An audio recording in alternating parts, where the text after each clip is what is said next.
If you like the story, you can support the author on Patreon. Link is in the description. Additionally, if you would like to request novels and access my Google Drive where I have 200 plus audiobooks, then you can join my Patreon. Link is also provided in the description.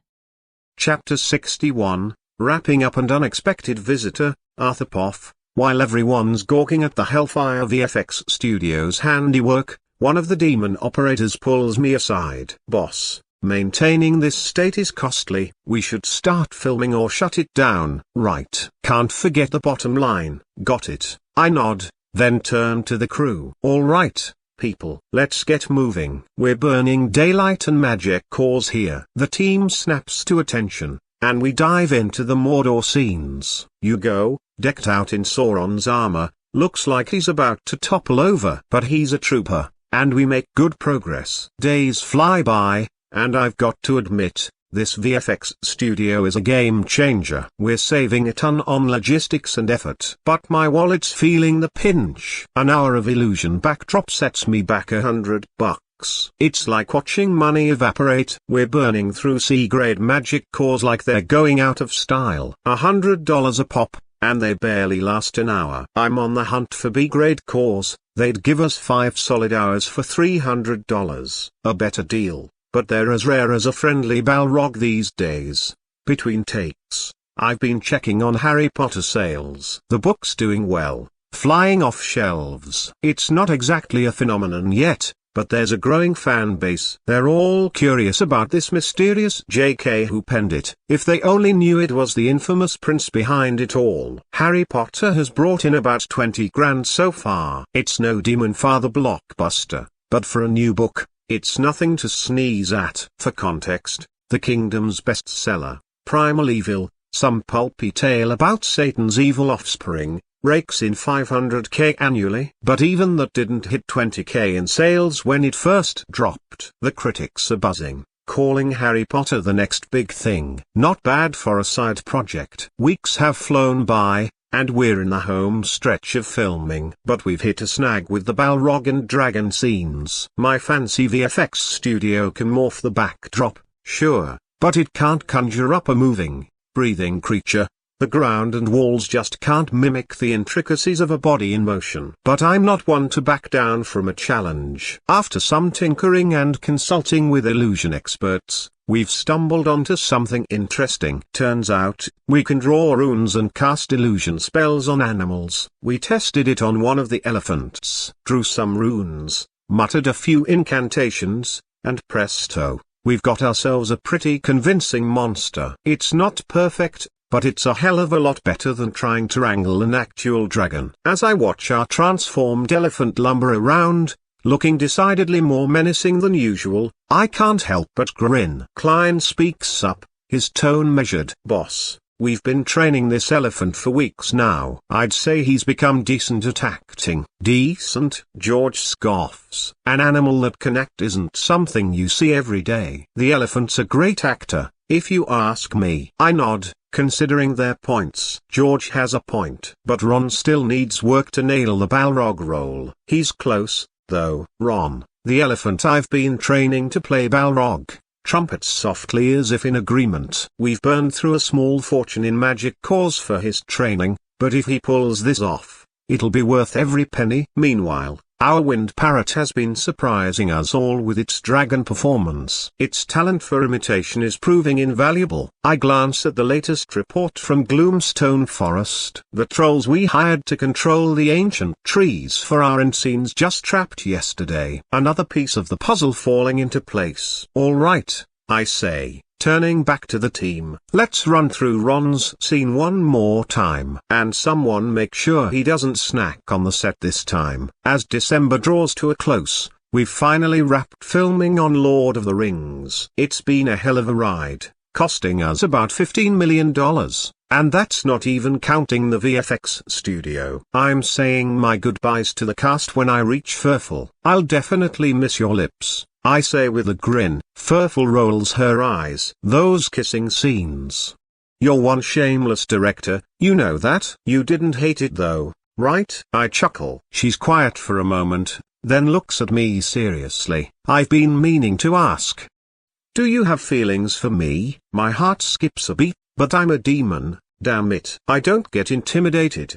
What if I do? I shoot back. You're quite a beauty in my eyes. Furful's eyes widen, clearly caught off guard. Feeling bold, I press on. Would you consider a relationship with this great demon? She looks conflicted. Sorry, but I want to focus on my career right now. Oddly, I'm not disappointed. Her response leaves the door open. Oh, so you're saying there's a chance? Stop it. Furful laughs, swatting my arm. Furful, what's taking you so long? Shafel calls from a distance. Furful glances back, then turns to me. Well, see you around. She walks off with Shafel. I can't help but smile as I head back to the studio with my team. Lilith pipes up, sounding exhausted. Boss, are we pulling all-nighters for editing again? Not this time, I say. We've got an easier editing process ahead. Their eyes light up. So no overtime? Well, not exactly, I clarify, watching their faces fall. But don't worry, I've got an editing tool that'll speed things up. Editing tool? My team echoes, curiosity piqued as we enter the studio. I nod to George, who disappears for a moment before wheeling out our invention. The team gathers around, eyeing the contraption with a mix of confusion and interest. Is that our editing tool, boss?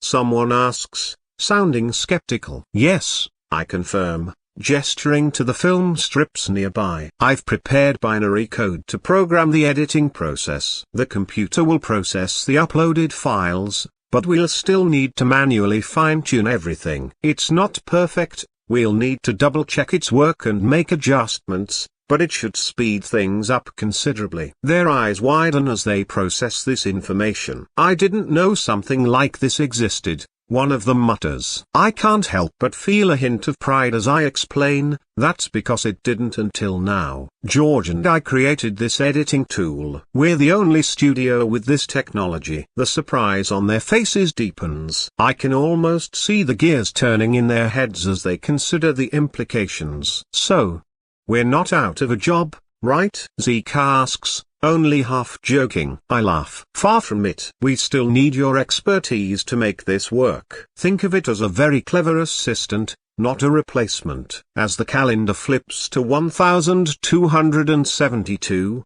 there's a palpable sense of change in the air. The new year ushers in a new era for the picture industry, with colored films becoming more and more common. It's a far cry from the black and white world we left behind. Days blur together as we hunker down in the editing room, piecing together our epic. The new tool is a godsend, but it still requires our constant attention and creativity. I'm deep in concentration, debating between two cuts of a particularly tricky scene, when there's a commotion outside. Curious, I make my way to the lobby, only to be greeted by an unexpected sight. Lucy Morningstar, my elder sister, stands there, tapping her foot impatiently. Her presence is as commanding as ever, filling the room with an almost palpable aura of authority. You've finally deigned to show up, she says, her voice dripping with sarcasm. You've made me wait long enough. I blink, momentarily thrown off balance. It's been,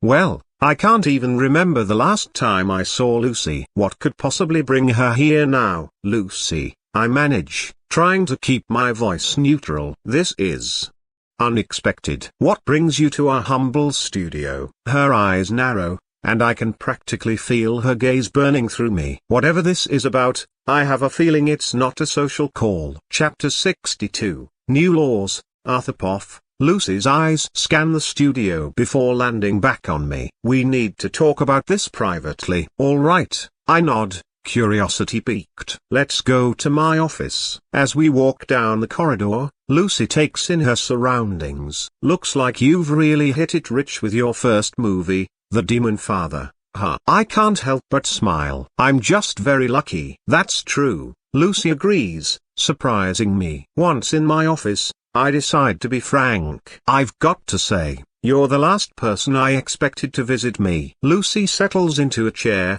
eyebrow raised. Oh? Who did you think would visit? Apollonia, I answer honestly. She hasn't visited you? Lucy seems genuinely surprised. I shake my head, then decide to cut to the chase. Anyway, Your Highness, what's the purpose of your visit? Lucy's expression hardens. Stop fooling around. What's wrong? Aren't I not a royal anymore? I can't keep the sarcasm out of my voice. So, is there any real purpose for this visit? Lucy's eyes narrow, and I can tell she's choosing her next words carefully. Whatever brought her here, it's clearly important. And knowing Lucy, it's probably complicated. Well, it's simple. Honestly, I've seen the box office numbers for the Demonfather.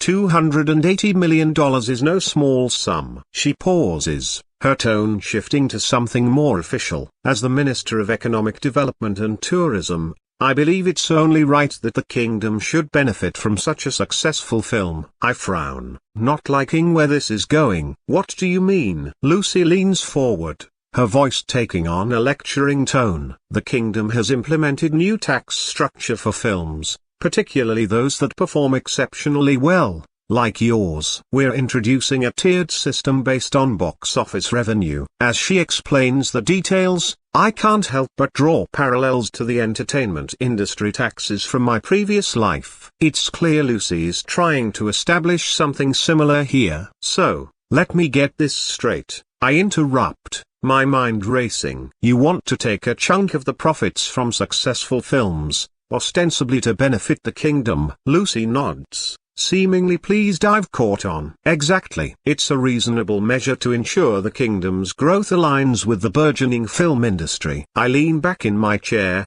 trying to mask my frustration. And I suppose this new tax conveniently applies retroactively to the Demonfather? Lucy's smile is all the answer I need. This is ridiculous. The government sees me thriving and immediately decides to take a cut. Though I despise this new law, I can't exactly go toe-to-toe with the royal family or the government right now. I let out a heavy sigh. All right, I'll pay the tax. But, I lean forward, fixing Lucy with a hard stare. How can I be sure I'm not being singled out here? That this isn't some personal vendetta dressed up as policy? Lucy's expression doesn't waver. Arthur, you have nothing to worry about. This law applies to all filmmakers, not just you. We're not in the business of playing favorites or holding grudges. I nod, not entirely convinced but knowing better than to push further. After hammering out a few more details, Lucy bids her farewell. As soon as she's gone, I slump in my chair, a wave of frustration washing over me. It's so damn stupid, I mutter, shaking my head. But I can't dwell on this. There's work to be done. I force myself up and head back to the team. We need to finish editing so I can focus more on the computer project. This tax nonsense won't stop me. If anything, it's just fueling my determination. I've already started hiring fresh graduates who know their way around binary, mechanics, and other complex fields. We're making progress, slowly but surely. As I rejoin my team, I push thoughts of taxes and royal interference to the back of my mind. We've got a movie to finish and a technological revolution to start. No time for self-pity. All right, I call out, clapping my hands to get everyone's attention. Let's see where we're at with this edit. We've got a world to, wow. Anus Hades Poff, life in Apple City's changed since the Demonfather hit it big. Suddenly, the Leviathan family and other demon mobs are getting respect from gangs and races we used to have to strong-arm. Can't say I hate it. Sure, the film didn't exactly blow me away, but I'd be lying if I said I wasn't grateful. It's done wonders for demonkind. And that Prince Arthur, my respect for him's gone through the roof. Only thing that grates on me is how the boys have started calling Don Leviathan Don Corleone. In my book, Leviathan's got Corleone beat, hands down. I'm heading down the street when I catch a snippet of conversation. Did you hear? Arthur's cooking up a new film. They're saying it'll make the Demonfather look small time. My ears prick up at that. Another film? What's this Prince got up his sleeve now? Another mob story? Arthur Poff, January 7th 1272. We've finally wrapped up editing, and I've got to hand it to our new computer. It's made a world of difference. Sure, programming the thing was a headache and a half, but it significantly reduced our editing time. The process wasn't without its challenges, but seeing the final product come together faster than ever before makes all those late nights worth it. It's not just about speed, though. The precision and consistency the computer brings to the table have elevated the quality of our work. Today's the big day. I've invited the Lava brothers for a private viewing of Lord of the Rings. My stomach's in knots as Fart Lava, the CEO, and Ray Lava walk in. Fart extends his hand, all smiles. "It's great to see you, Arthur." I shake his hand, trying to keep my cool. "Likewise, thanks for coming." As I lead them to the studio theater, my mind's racing. This is it. Months of work, millions of dollars, and more than a few gray hairs have led to this moment. "So," Ray pipes up as we settle into our seats, "heard you had some interesting casting choices for this one." I can't help but chuckle. "You could say that. Let's just say we've got a few surprises in store." Ray leans in, a mix of curiosity and concern in his voice. "Word on the street is you've sunk millions into this project. That true?" Fart nods, adding, "We've heard some pretty wild numbers being thrown around." I take a deep breath, meeting their gaze. "It's a significant investment. Yes. But when this film hits theaters, the world will see what a big production really means. It'll redefine what's possible in cinema." They nod politely, but I can read the doubt in their eyes. It's clear as day what they're thinking. "Yeah, right. More like money wasted." I bite back a sigh. Can't really blame them for their skepticism. In their shoes, I'd probably be thinking the same thing. But they haven't seen what I've seen. They don't know what we've created. "Look," I say, leaning forward, "I know it sounds crazy, but trust me, this isn't just another film. It's something entirely new." Chapter 63, another masterpiece. Fart Lava Poff, a new film from the prince behind the Demonfather. It's definitely caught my attention. Still, I can't help but doubt it'll live up to the hype. The Demonfather feels like a one-hit wonder, and that's a widely held opinion. As the theater darkens and the film begins, something immediately stands out. The aspect ratio is wider, more expansive, and these colors. They're a cut above other colored films I've seen. I lean towards Arthur, curiosity getting the better of me. "The film looks different. New camera tech?" Arthur nods, a hint of pride in his voice. "We've expanded the aspect ratio, makes for a better viewing experience. It'll definitely boost audience engagement." Ray chimes in, nodding approvingly. He's got a point. While I'm skeptical this film can top the Demonfather, I've got to hand it to Arthur. His technological innovations are impressive. This new camera and its wider ratio.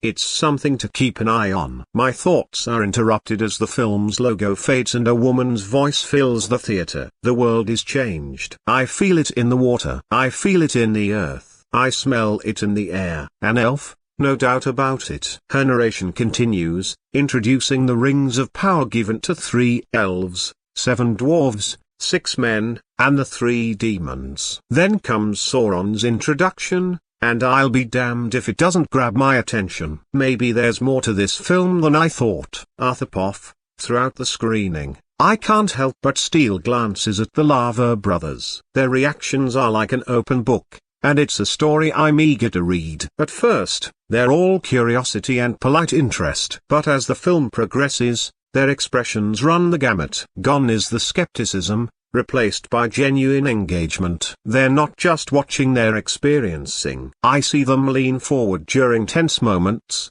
grin during light-hearted scenes. When Frodo, Gandalf, and Aragorn face challenges, the brothers are right there with them, silently cheering them on. 2 hours fly by, and as the credits roll, I turn to gauge their final reaction. The transformation is stark. These aren't the same men who walked in expecting a disappointment. Their faces are serious, almost reverent. Ray and Fart exchange a look before turning to me, their expressions intense. "Name your price, Mr. Morningstar," Ray says, his voice urgent. "We'll do anything to acquire the rights to your film." I can't help but chuckle. This is more than I could have helped for. "Well," I begin, savoring the moment, "let's discuss terms, shall we?" Fart nods eagerly, his eyes bright with excitement. "The film is fantastic. I can't wait to see how other races react. especially the humans. It's certainly better than the Demonfather.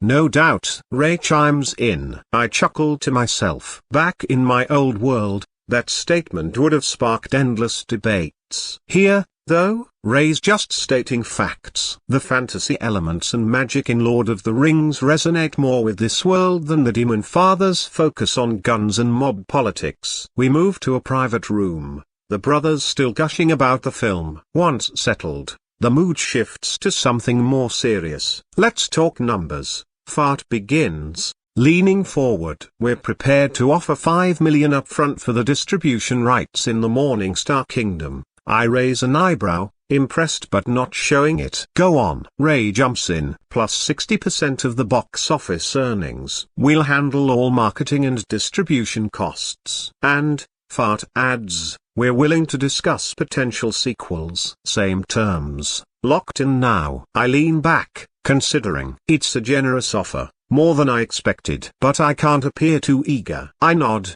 a smile playing on my lips. That's a strong start. I see you're upping the upfront payment and taking a bigger slice of the box office this time around. Fart leans back, a wry grin on his face. We've learned from the past, Mr. Morningstar. The Demonfather earned us a pretty penny, sure, but in hindsight, giving up that much of the box office share was, well, let's just say we've had some regrets. I can't help but laugh. Regrets? Didn't you want to help revolutionize demon cinema? Ray chuckles, shaking his head. Of course we did. But watching that 30 million roll in from the kingdom alone and knowing what could have been, it stings a bit. You know, I appreciate their honesty. It's refreshing in this business. Fair enough. Now, about international distribution. I've hit some roadblocks with studios abroad. Lots of doubt floating around. You mentioned having connections? Fart and Ray exchange a look before Fart speaks up. We've got a few strings we can pull. Whitlock Pictures, one of the big 6 human studios in Empirica, for instance. I hold up a hand. Empirica's covered. Bryan Brothers is handling that. I'm more interested in Evros, Southeast Anatolia, Eastwatch, and the Eden region. The brothers' eyes light up at this. Ray leans forward, suddenly more interested. Now that's an interesting market. We might be able to help you there. Fart nods, his expression serious. Those regions are tough nuts to crack. They're especially skeptical of demon productions. The Demonfather helped a bit, but overall, the industry still looks down on us. They even believe the Demonfather will be the first and last good demon film, Ray adds, shaking his head. We were starting to believe it too, until we saw this masterpiece you've just made. I nod, understanding their perspective. Breaking our bad reputation isn't easy. But I assure you, things will be different with Arthur Morningstar in the demon entertainment industry. A few hours ago, Ray and Fart might have scoffed at such a bold statement. But after watching Lord of the Rings, they can't help but feel there's truth to my words. Ray leans forward, his tone genuine. Your film The Demonfather alone inspired so many demon filmmakers. Now, with another masterpiece coming, it'll definitely inspire even more. I can't help but feel a surge of pride at his words. It's one thing to believe in your own vision, but to hear others starting to believe too? That's fulfilling. Days after striking a deal with the Lava Brothers, the entertainment industry is buzzing with news of Hellfire Studios' latest project. Newspapers and magazines are filled with speculation about what I've cooked up this time. One newspaper catches my eye. One-hit wonder, exiled Prince Arthur, secures deal with Lava Brothers. Is lightning about to strike twice? On will this be his final bow? The article goes on to question whether I can replicate the success of the Demonfather or if I'm just riding on past glory. A well-known demon magazine chimes in. Lava Brothers claim Hellfire Studios' new film surpasses the Demonfather. Has the heat gone to their heads? The piece speculates that the Lava Brothers might have been suckered into a bad deal, questioning their judgment and my ability to deliver. These doubts and mockeries roll off my back. Let them speculate. Let them doubt. The film will speak for itself when it hits theaters. As I set the papers aside, I can't help but smile. They have no idea what's coming. Lord of the Rings isn't just going to meet expectations, it's going to shatter them. Let them talk. Soon enough, they'll be eating their words. In the meantime, the group of fresh graduates I've hired are proving invaluable to the computer project. With their help, George and I are making significant strides. At this rate, we might have the world's first computer with a monitor and keyboard, capable of coding in assembly, within 2 or 3 months. Our research is conducted in utmost secrecy, hidden away in a secure room. The chemicals and minerals we're working with are no joke. Some are potentially carcinogenic, others might cause respiratory issues or worse if mishandled. We take no chances, donning full protective gear before entering the lab. We look like a bunch of paranoid doctors, but better safe than sorry. As I survey the busy group, I can't help but feel a mix of satisfaction and anxiety. I'm extra strict about security protocols. No one leaves without decontamination, and outside contact is severely limited. I know these kids should be grateful. I gave them jobs when no one else would. But gratitude only goes so far. I can't risk our work leaking out, no matter how unlikely it seems. Watching them work, I remind myself that this isn't just about creating a computer. It's about revolutionizing an entire world. The stakes are too high for complacency. Chapter 64, Influential Elf, Arthur Poff, 2 dwarves, Drake and Josh, have quickly become the MVPs of our computer project. Their extensive knowledge of the Ward engine from Stonecraft Kingdom puts them leagues ahead, even outpacing George in computer logic. With them leading the team, our progress has been remarkable. Their expertise allows me to split my focus, dedicating more time to the upcoming release of Lord of the Rings with the Lava Brothers. Today, Fart introduces me to a potential partner. Mr. Morningstar, we've secured a distributor for the Moonlight Kingdom, he says, gesturing to the elf beside him. This is Kyle Love. Kyle greets me with a warm smile. It's a pleasure to meet you, Mr. Morningstar. I nod, returning the smile. Likewise, Mr. Love. I've had some enlightening discussions with Fart, Kyle continues, his eyes bright with excitement. He invited me to view the film at his studio, and I must say, I was thoroughly impressed. Oh? I lean in, genuinely curious. What were your thoughts? Kyle's smile widens. It was exceptional. In fact, I was wondering if you'd consider premiering the film at our kingdom's most prestigious event, the Moonlight Film Festival. My eyebrows shoot up. The Moonlight Film Festival is no small affair. It's the kind of platform that can launch a film into the stratosphere of critical acclaim. That's quite an offer, I say, my interest piqued. I turn to Fart. Are you on board with premiering at the Moonlight Film Festival? Kyle and Fart exchange a glance before Kyle speaks. I've discussed it with Fart, and he's supportive. He believes your studio's film is worthy of our prestigious festival. Fart nods in agreement. Absolutely. Lord of the Rings deserves to be part of such renowned event. I consider this for a moment. When exactly does the festival take place? It begins 2 weeks from now, Kyle replies. My brow furrows. 2 weeks. Will the festival committee even accept our film on such short notice? Kyle's face lights up with a hint of pride. Don't worry about that. I've been pulling some strings at the festival. I can fast-track the submission process and ensure it gets a prime slot. The committee owes me a few favors, and your film is exactly the kind of groundbreaking work they're always seeking. As I listen to Kyle's explanation, I start to realize this elf might be more influential than he initially let on.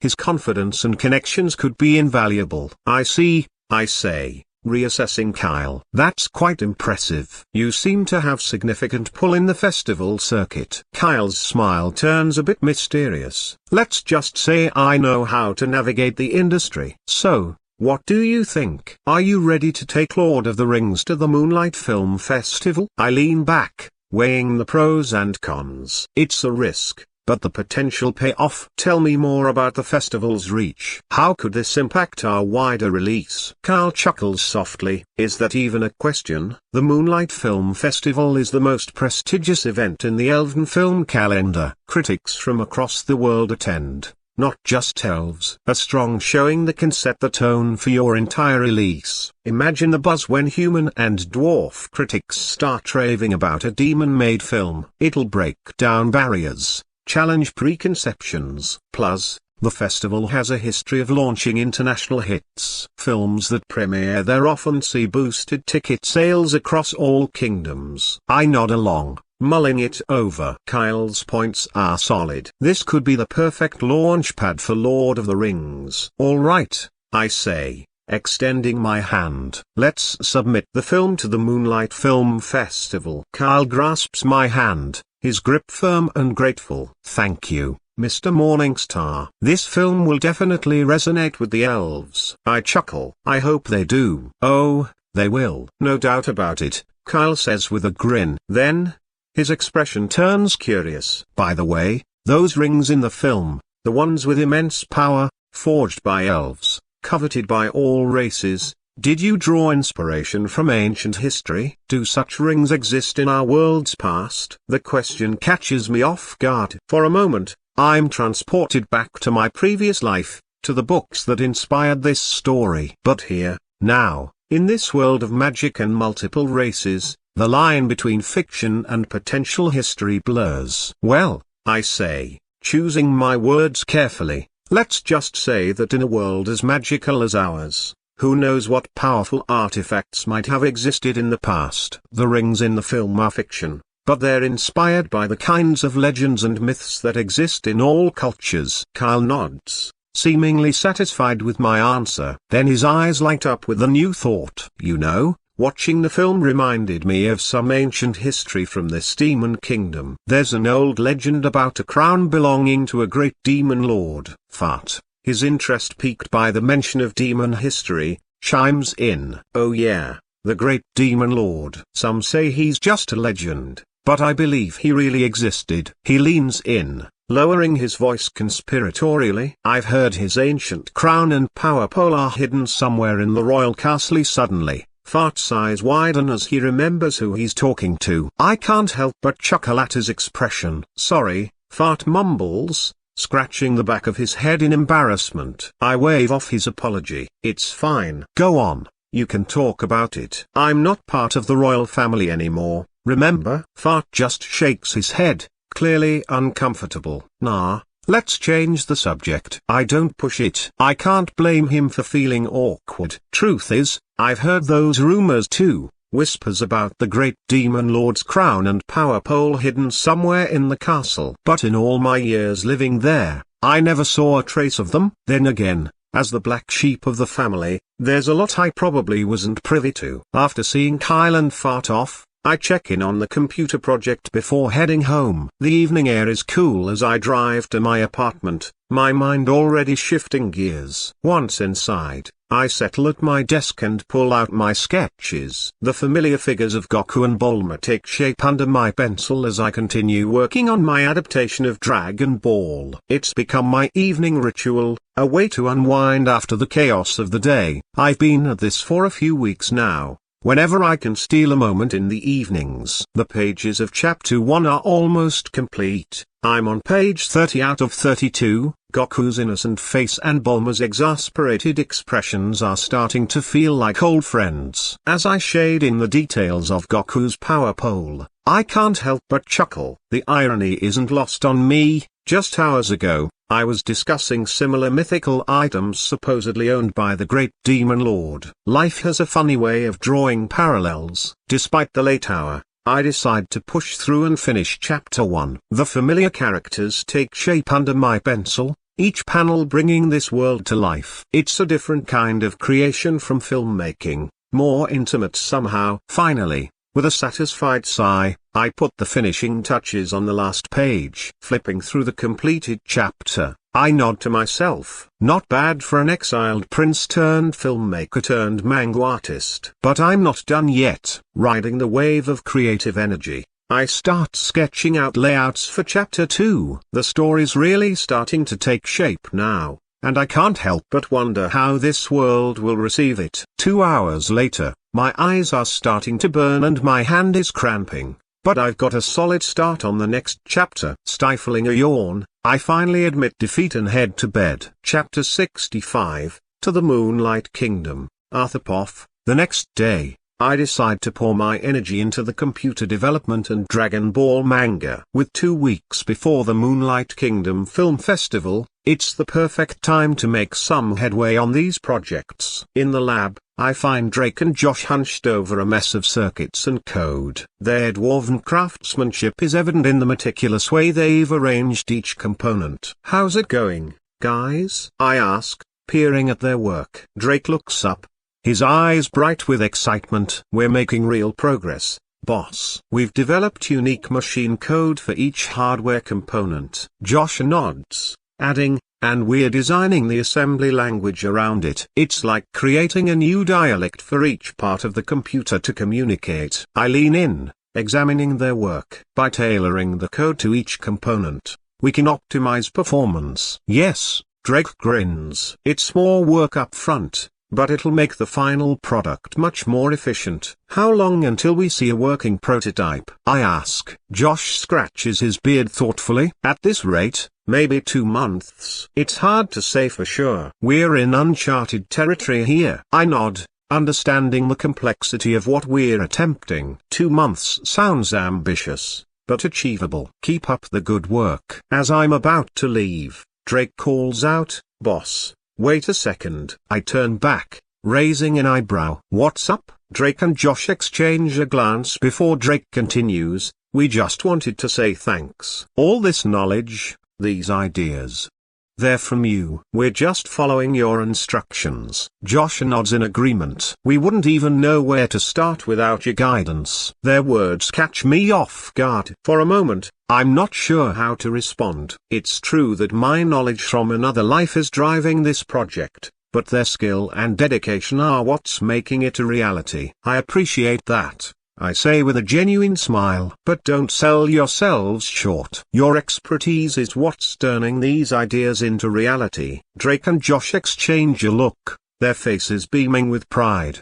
Josh speaks up, "We still want to thank you. Without you, we'd never have known such advanced engine knowledge was even possible." Drake nods enthusiastically. "Yeah, we're not just grateful for the job, but for the knowledge we're gaining from you." Their sincerity reminds me of George, that same kind-hearted dedication. I can't help but feel a surge of fondness for these two. I reach out, patting them both on the shoulder. "Just do your best, guys. Prove to the world that this engine is invaluable. Show everyone what you're capable of." Their eyes light up at the challenge. Drake and Josh nod in unison, a new determination visible in their stance. As I turn to leave, I can already hear them diving back into their work, discussing new ideas with renewed vigor. I can't help but smile to myself. It's moments like these that make all the challenges worth it. 2 weeks vanished in a flurry of activity, and suddenly it's time for the Lord of the Rings premiere at the Moonlight Film Festival. I've invited the key cast members,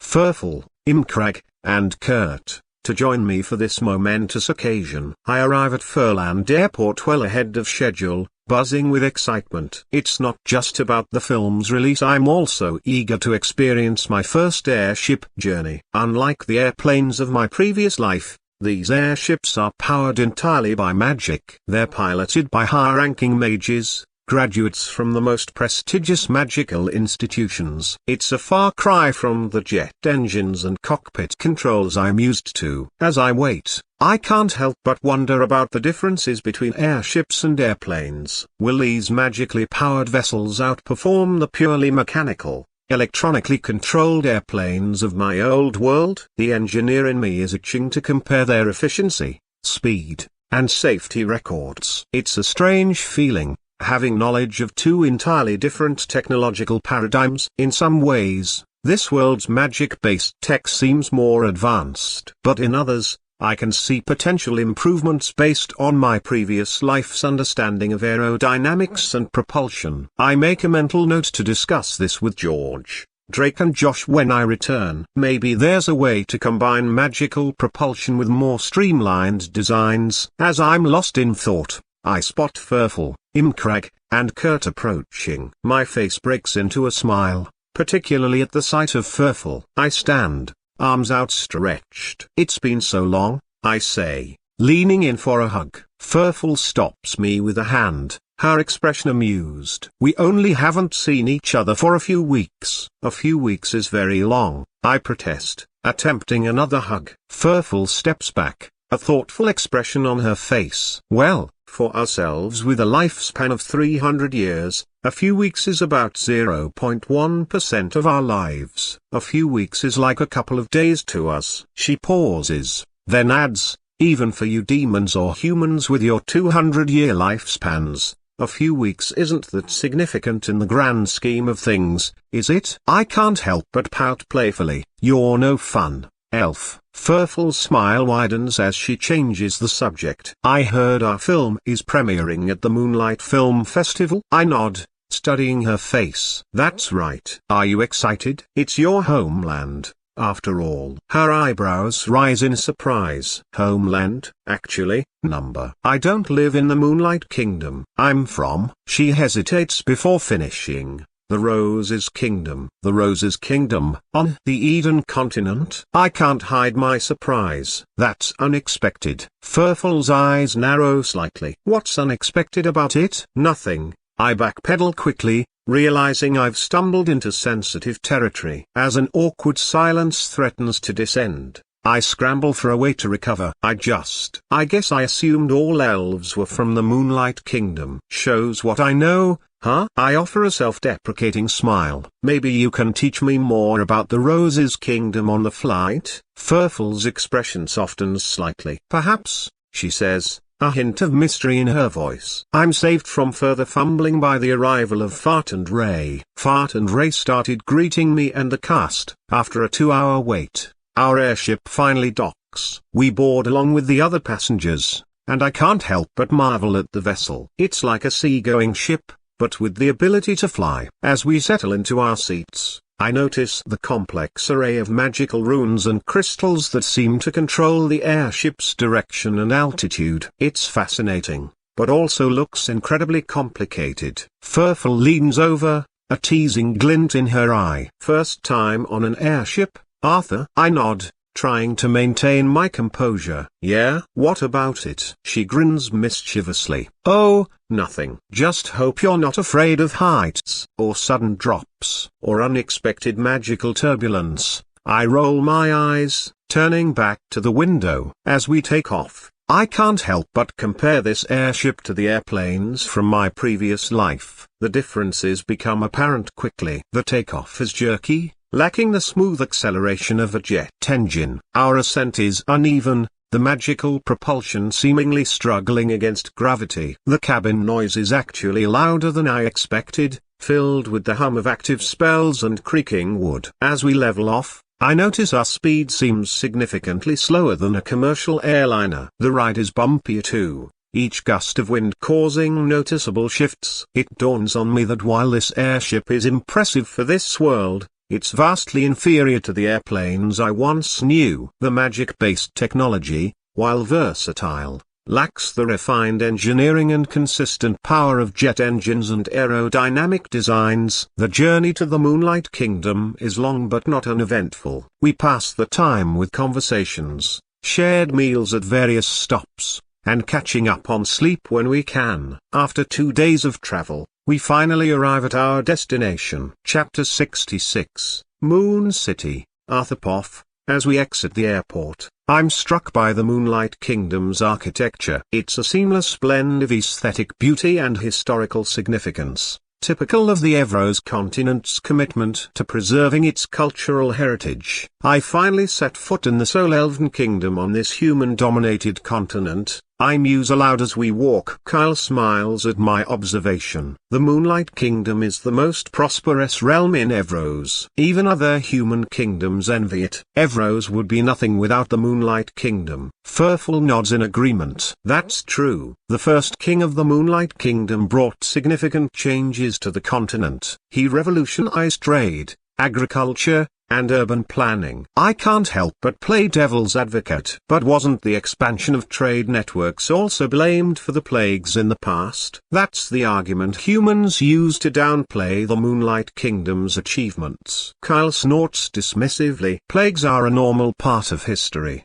not solely due to trade. There were other factors, like poor sanitation in human cities. If not for our first king's laws on public hygiene and waste management, which human kings later copied, Evros would have suffered far worse. Indeed, Furful adds, the Moonlight Kingdom's advancements in medicine and magical healing also played a crucial role in containing those plagues. As we continue our walk, I'm struck by how intertwined the histories of elves and humans are in this continent. It's a stark reminder of the complex relationships between races in this world. Well, I say, looking at the bustling streets around us, I'm looking forward to experiencing some of this prosperity and culture firsthand. Shall we explore a bit before the festival preparations begin? Kyle grins, a hint of pride in his voice. Of course, let me show you why the Moonlight Kingdom is the jewel of Evros. Kyle takes us on a whirlwind tour of Moon City's highlights. We weave through the bustling city market,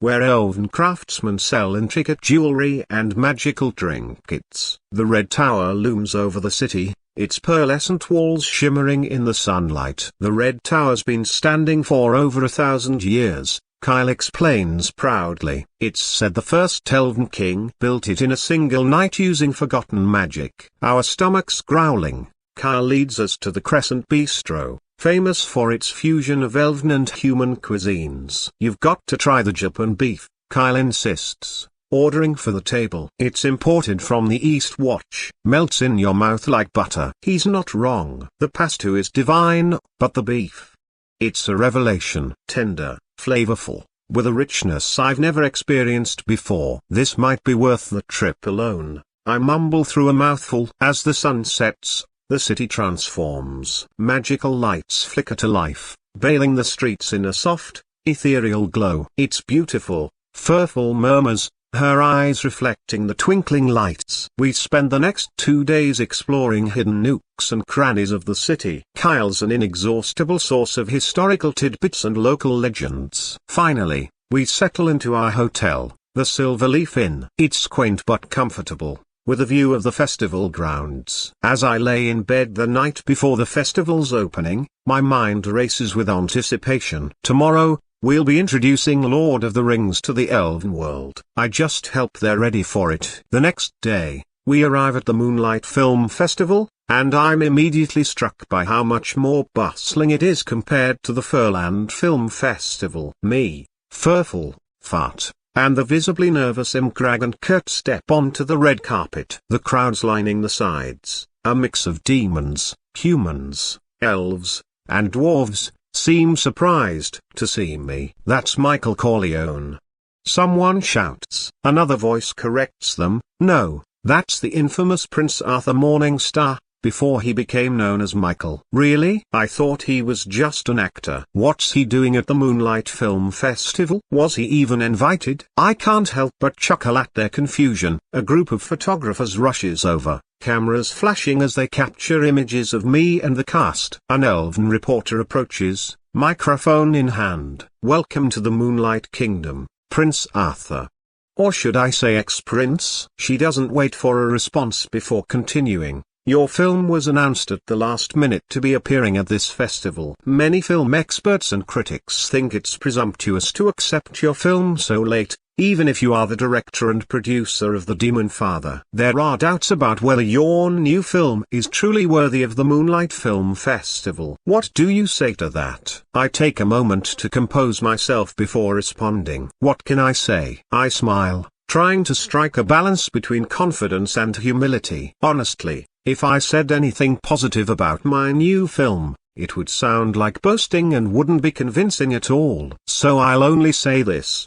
My film will speak for itself. The reporter looks visibly surprised by my response before regaining her composure. Well, it seems you're very confident about your film, she says. Let's just hope it'll be as good as the Demonfather. I nod with a chuckle. I hope so too. The reporter nods, then drops a bombshell that catches me off guard. It better be, because a famous and respected film critic, known not only in elven entertainment but worldwide, has announced he'll be viewing the film himself. My eyes widen slightly at this news. Kidnegis will actually view my film? The elf reporter nods, a hint of excitement in her voice. Yes, he rarely attends the Moonlight Film Festival, but it seems your second film has caught his attention. She adds, well, it's not surprising, considering he just rated the Demonfather a stunning 8 out of 10 stars. Perhaps he's interested in seeing what you've brought to the table this time. After dropping this bombshell,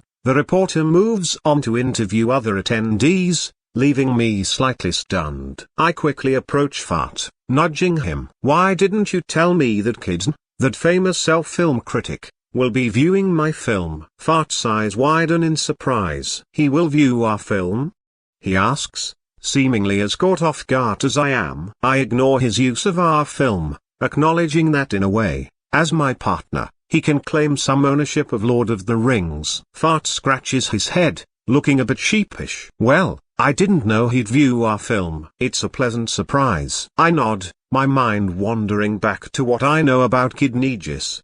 He's been a legend in the entertainment industry since I was a kid. But he's not just any critic. He's known for giving directors suggestions to improve their filmmaking. Many of those directors went on to become household names. That's why Kidn's opinion and advice are so valuable to filmmakers. He's not just a critic who tears things apart. He's a mentor, a guide. Makes sense, given that Kidn was a director himself in his youth. Fart's voice breaks through my thoughts. Well, it will be better if Kidn sees your film. He grins, confidence radiating from him. I'm sure your film will definitely satisfy him. I appreciate Fart's enthusiasm, but honestly, I don't mind either way if Kidn sees my film or not. I'm just a bit surprised by the news. Sure, it would be a nice bonus if Kidn gives Lord of the Rings a good review, but it's not something I'm hanging my hopes on. Chapter 67, Launch Screening. Arthurpoff. The Moonlight Film Festival's opening ceremony begins with pomp and circumstance. The festival director, Harold Green, takes the stage, welcoming everyone present and introducing notable guests. He mentions rising human and elven filmmakers, Marco River from Empirica, Kai Suzuki from Japan, and others from Southeast Anatolia. Several elves from various kingdoms, including the Moonlight Kingdom itself, are also introduced. I'm mentioned too, though like the others, I don't go on stage. The audience applauds politely at my introduction. Then, Harold's voice rises with excitement. Let's welcome one of our most notable guests at this festival, Kidnegis. I join in the applause as the old elf steps onto the stage. His eyes sweep across the audience before he begins speaking, his voice carrying easily through the hall. Over the years of being a film enthusiast, what I can only say is that the picture industry is changing very fast, especially lately, with the film The Demonfather. At the mention of my film, I feel numerous gazes turn in my direction. Kidn continues, not only was it in color, but it also introduced ingenious directing techniques. The way it captured intimate family moments juxtaposed with grand, sweeping scenes of power and conflict was truly revolutionary. I feel Kidn's gaze settle on me as he says, this incredible film that opened a new world in the picture industry, not only through colored pictures but through its storytelling, was not possible, of course, without the mastermind behind it. Arthur Morningstar deserves a heartfelt applause. The crowd erupts into enthusiastic applause. I maintain a modest smile as Kidn continues his speech, his words resonating through the hall. Arthur Morningstar is proof that the picture industry I hold so dear has a bright future. Like Arthur, other talented filmmakers are emerging, challenging our views of entertainment. Some might call their work gore, illicit, dirty, or gritty. Others might even call it evil. But to us who love entertainment pictures, we call it art. He pauses, letting his words sink in. The film The Demonfather is one such example. It's gritty, it's illicit, it's cruel, and it's simply art. As Kidn keeps mentioning my name and work, I become acutely aware of the envious gazes directed my way. But I don't let it bother me. This is part of the game, after all. Kidden wraps up his speech after a few more minutes. Today, I am here simply to enjoy what the current generation of filmmakers is bringing. And I am expecting great things from you all. He bows to the crowd, met with enthusiastic applause. I join in the clapping, feeling a mix of pride and anticipation. As the applause dies down, the festival officially begins with the opening film from a major elf studio. The lights dim as Thorny Flower begins. It's a story about a shy young elf who falls for a beautiful but fierce elf girl, who's part of a gang. At first, he's put off by her rough demeanor, but as time passes, he finds himself drawn to her. The catch: she's already involved with the gang's big boss. As their relationship develops, the big boss discovers their growing attachment and sends killers after them. They survive, seeking help from a powerful police officer who aids them in bringing down the gang leader, but only after a series of challenges. Watching the film unfold, I can't help but smile inwardly. It's clear that the Demonfather has left its mark. The influence is unmistakable in certain scenes and themes. Despite being a comedy, the film handles its more serious moments with surprising depth. As the credits roll, I join the audience in applause. For a commercial film, it's quite good. The cast and directors take the stage, bowing to the appreciative crowd. A day after the non-competing films wrap up, the competing films kick off. The main theater and smaller venues prioritize these entries, creating a buzz of excitement throughout the festival. Finally, it's time for Lord of the Rings to premiere. As I make my way to the main theater, I'm struck by the packed house, thousands of seats, all filled with curious festival goers. Snippets of conversation float around me. I wonder if the film will live up to expectations. I don't know, but I hope it's bad. We don't need another demon film thriving like the Demonfather. Don't be racist. I ignore the harsh comments, focusing instead on the task at hand. As I take the stage, all eyes turn to me. I approach the microphone, suddenly aware of how unprepared I am. I can't say much as I didn't prepare any speech for this moment, I admit. A soft chuckle ripples through the audience. But I do hope everyone will enjoy the film. That's all. More laughter follows. I can almost hear their thoughts. Other filmmakers go on and on about how hard it was to produce their film, and that's all you have to say? As I settle into my seat, the theater lights dim. The projector whirs to life, its beam hitting the projector screen. My heart races as the opening credits begin. This is it, the moment of truth. Will Lord of the Rings live up to the hype? Will it surpass the Demonfather? Kidney gisp off. Finally, one of the films I've been eagerly anticipating is about to begin. I watch as Arthur steps onto the stage for his speech, or so I thought. But he barely says anything before leaving. Interesting kid, I mutter to myself. Not that it matters whether Arthur gives an inspirational speech or not. What truly matters is the film he's brought to the table. That's what I've been waiting for. The origin of the film, be it demon or otherwise, is irrelevant. What matters is whether it's good enough to redefine the entire picture industry. Will the ex-prince produce another film that matches or surpasses the Demonfather?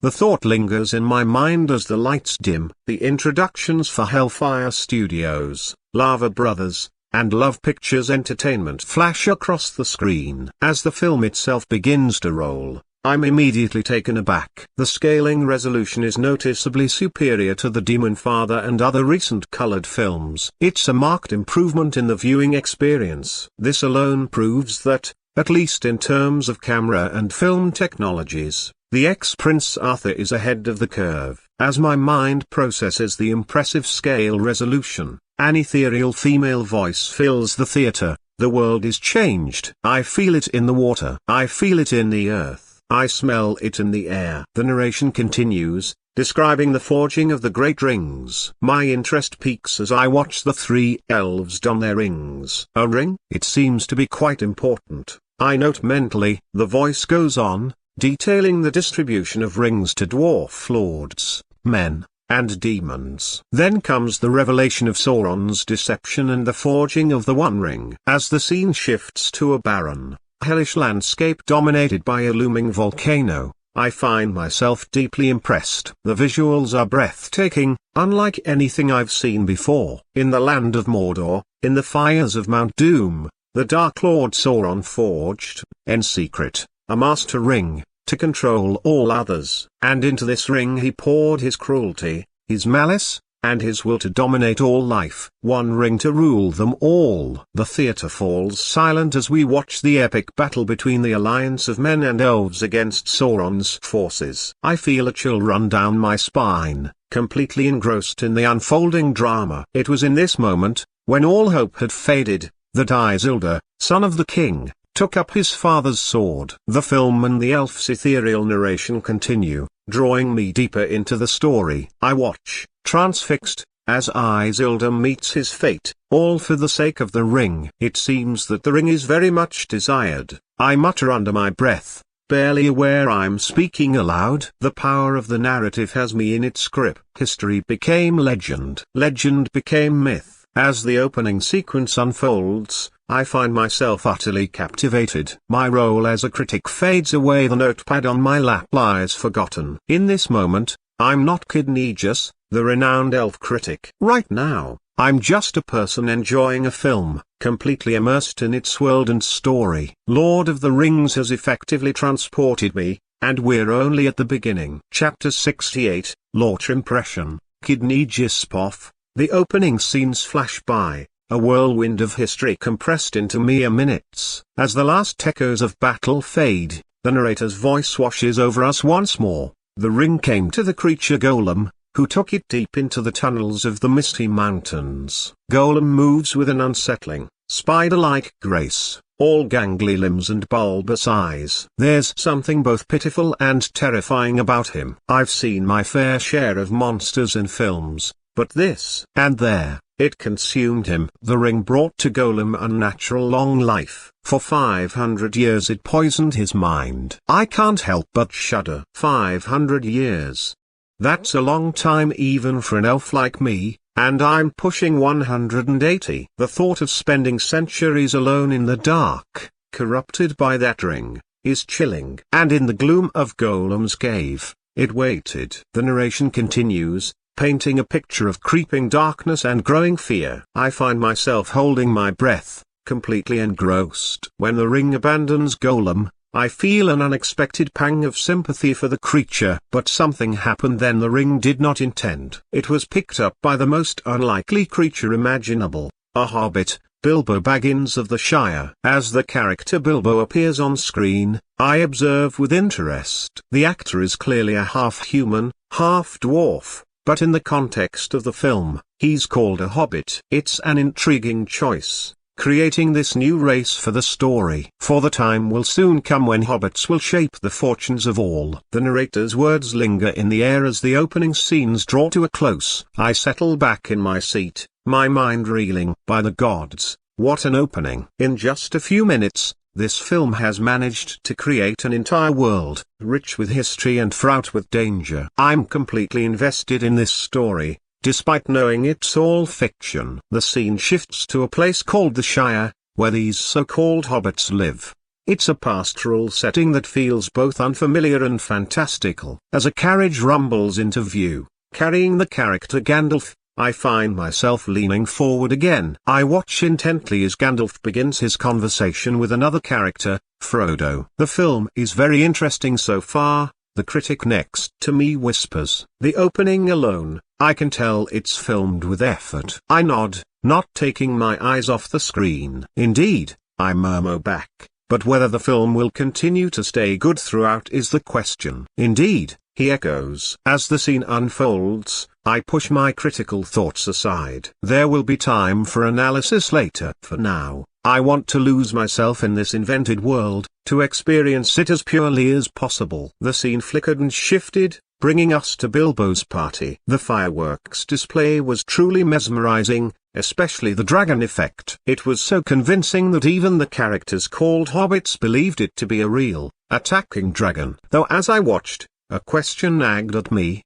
how was Bilbo using the One Ring? From what we've seen, it's an incredibly powerful artifact, capable of granting unnaturally long life. Yet the opening scenes showed how it had poisoned Golem's mind over time. Curiously, Bilbo didn't seem as affected. Could these hobbits be somehow immune to the ring's corrupting influence? But then came the scene where Bilbo had to part with the ring. His reluctance was palpable, and any notion of immunity I had was quickly dispelled. Bilbo's eyes grew wild with a manic gleam as he hissed, "It's mine, my own, my precious," in a voice eerily reminiscent of Golem's. The audience around me chuckled softly at this display. I overheard snippets of conversation. "I don't know why, but Bilbo looks pretty funny trying to imitate Golem," one viewer commented. Another replied, "Yeah, but maybe it's just natural for anyone who bears the One Ring." Could be. A third voice chimed in, "Probably one of the side effects." I shook my head slightly, refocusing on the film. The story progressed to Frodo learning about the One Ring from Gandalf. It was clear that even Gandalf,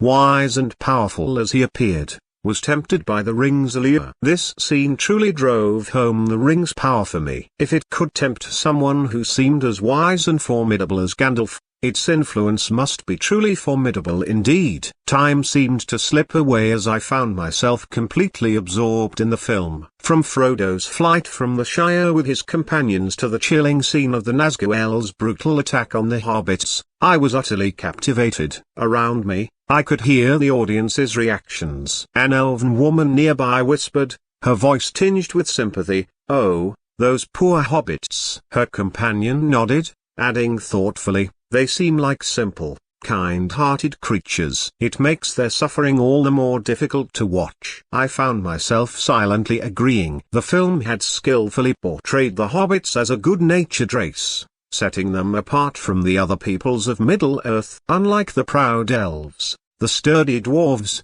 demons or the ambitious humans, the hobbits were presented as humble, peace-loving beings. Diane James Poff, I'll admit, I came into this screening with reservations. Yes, Hellfire Studios had impressed me thoroughly with the Demonfather, but that didn't mean I'd automatically love anything they produced. In fact, I'd believed the Demonfather to be a one-off masterpiece, nearly impossible to replicate, not just for Hellfire Studios, but for any filmmaker. Yet here I am, watching Lord of the Rings, and it seems the ex-prince is determined to prove me and the others wrong. This film has me just as engrossed as the Demonfather did, perhaps even more so. I never thought I'd find myself more invested in a film so soon after the Demonfather, but here we are. As the minutes tick by, I remain on the edge of my seat, completely absorbed. While the final verdict is still out, I can't deny how impressed I am already. It's as if Arthur Morningstar is throwing down the gauntlet, challenging not just other filmmakers, but his own past achievements. The scene shifted, and suddenly he was, Aragorn, played by none other than the ex-prince himself. I couldn't help but smile a little. Arthur Morningstar taking on a major role in his own film. It felt almost like DA tilde copyright AVU after the Demonfather. But this time, something was different. The usual whispers of skepticism I'd come to expect when a director cast themselves in their own film were noticeably absent. It seemed I wasn't the only one who remembered Arthur's impressive turn in the Demonfather. The doubts that might have plagued us before, worries about the film's quality or fears that it would become a vanity project, they just weren't there. And Arthur didn't disappoint. His portrayal of Aragorn was compelling from the start. There was a quiet strength in the way he pulled Frodo from his nightmare, a sense of barely contained power as he later protected the Hobbit. I found myself nodding in approval. The ex-prince had grown as an actor, that much was clear. The film continued to impress. The wizard duel between Gandalf and Saruman was nothing short of epic, magic crackling across the screen in a display that left me breathless. Then came Frodo's injury and his arrival in Rivendell, each scene building the tension masterfully. The Council of Elrond was a particular highlight. The way the film portrayed the bickering between the races felt genuine, the tensions palpable. When Frodo stepped forward to take on the burden of the ring, I could feel the weight of his decision. But it was Frodo's reunion with Bilbo that truly caught me off guard. The transformation in Bilbo was startling. He'd aged visibly since giving up the ring. It was a touching moment, tinged with sadness. Until it wasn't. When Bilbo's face suddenly contorted, reaching for the ring with a hunger that was terrifying in its intensity, I nearly leapt out of my seat. Around me, I could hear gasps and muffled cries of shock. It was a masterful bit of filmmaking, catching us all off guard just when we'd let our defenses down. Chapter 69. Arthur had done it again. Diane James Poff, the newly formed Fellowship of the Ring, set off on their perilous journey. I couldn't help but notice Boromir, another half-demon, half-human like Aragorn, eyeing the One Ring with barely concealed desire. Thank the stars for Aragorn, ever vigilant in his protection of Frodo. Their path was fraught with danger from the start. When they reached the Misty Mountains, Saruman's attack left me slack-jawed. The sheer magical might on display was staggering. Around me, the audience buzzed with excitement and speculation. By the gods, such power! Gasped an elf to my left. A dwarf stroked his beard thoughtfully. Must be some legendary spell, that. Not your everyday magic, that's for certain. Forbidden magic, perhaps?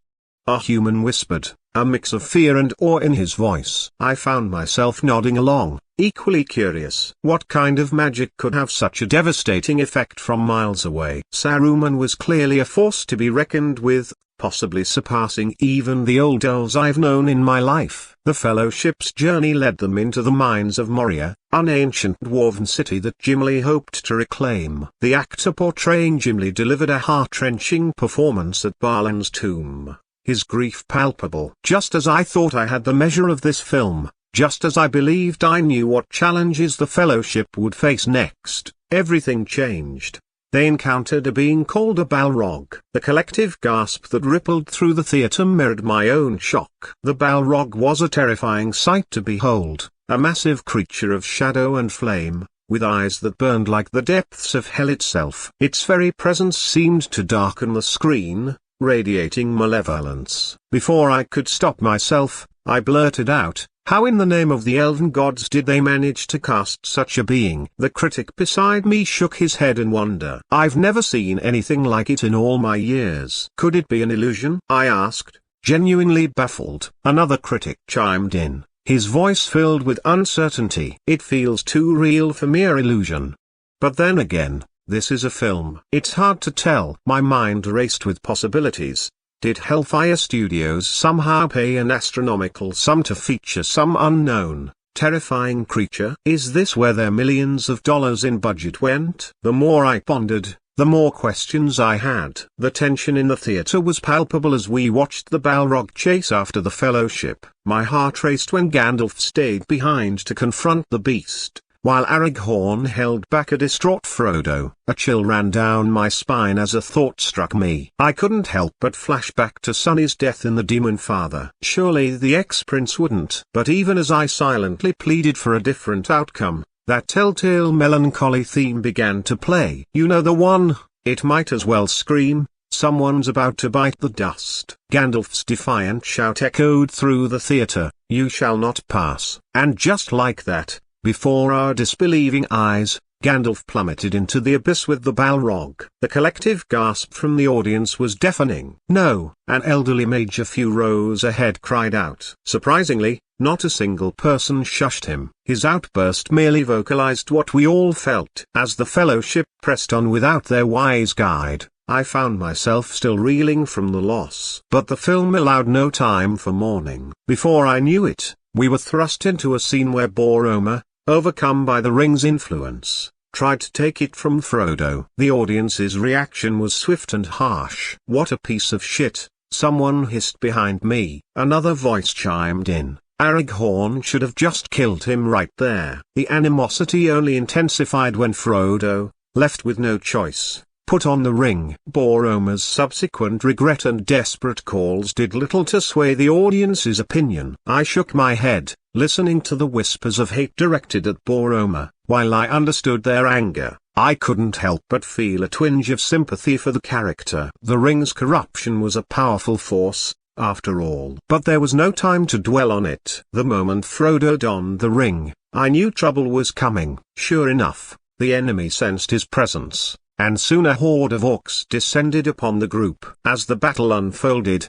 I found myself oddly impressed by the orcs' performances. Their commitment to their roles was unexpected, to say the least. It made me wonder about the behind-the-scenes story of their involvement. The fight scenes were intense, each frame filled with action and emotion. Despite my years of watching and critiquing films, I found myself completely engrossed. The battle raged on, with Frodo desperately trying to hide from the orcs. But his friends, bless their hearts, seemed determined to give away his position. Sam and Pippin kept calling out for Frodo at the top of their lungs. A human in the row ahead of me grumbled, "Damn these hobbits, I want to smack some sense into them. They've been pretty useless so far." His companion agreed. I couldn't help but chuckle at their frustration. But just when I thought Frodo was done for, the hobbits surprised us all by effectively distracting the orcs. Maybe they weren't so useless after all. The intensity of the scenes kept building. Aragorn fought the orcs with a grace that belied the desperation of the situation. Even so, he was clearly overwhelmed by the sheer number of attackers. Then came a twist I didn't see coming. Boromir,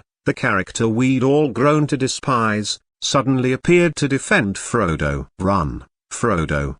he shouted, facing down the horde of orcs. I felt my eyebrows shoot up in surprise. Was this redemption? I could sense the shift in the audience's mood, their hatred for Boromir softening as they watched him fight to protect Frodo. But then the arrows started to hit Boromir, and my heart sank. Oh number. That ex-prince was at it again, sacrificing another character. I braced myself for what I knew was coming. Boromir fought on valiantly, even as the arrows pierced him. When he finally fell to his knees, the orc leader, Lurtz, I think his name was, moved in for the kill. But Aragorn arrived just in time, engaging Lurtz in a fierce duel that ended with the orcs beheading. As Aragorn knelt beside the fallen Boromir, the theater fell silent. We all leaned in, hanging on every word of their exchange. Boromir, his voice weak but urgent, spoke of his fears for his home, the White City. "What will happen to my people?" Aragorn clasped Boromir's hand, his voice steady and reassuring. "I swear to you, I will not let the White City fall, nor our people fail." Boromir's next words hit me like a punch to the gut. "I would have followed you, my brother, my captain, my king." I felt a lump form in my throat. It was beautifully done, I had to admit. Though I couldn't help but notice how Arthur was positioning his character as the linchpin of the story. Clever, if a bit self-aggrandizing. "I failed you all," Boromir whispered, his last words tinged with regret. Aragorn's response was immediate and heartfelt. "No, Boromir, you fought bravely. You have kept your honor." As Boromir breathed his last, I found myself blinking back unexpected tears. Despite my initial skepticism, I had to hand it to Arthur. He knew how to craft a powerful, emotional scene. The ex-prince had done it again, turning a character we initially despised into someone whose death we genuinely mourned. As the battle's aftermath unfolded, I sensed the film drawing to a close. Frodo bid a poignant farewell to his companions, setting off alone in a boat. But just as I thought we'd seen the last surprise, the camera panned to reveal Gollum's twisted figure, his eyes fixed hungrily on Frodo's retreating form. Before I could fully process the implications, the scene shifted dramatically. Ancient trees filled the screen, their branches swaying as they communicated in an unknown, mournful language. The sudden change left me reeling, but nothing could have prepared me for what came next. A dragon, majestic and terrifying, soared across the sky before landing with surprising grace. My eyes widened, my mind racing with questions. But before I could even begin to fathom what this meant for the story, the screen faded to black and the credits began to roll. Did we just experience a cliffhanger?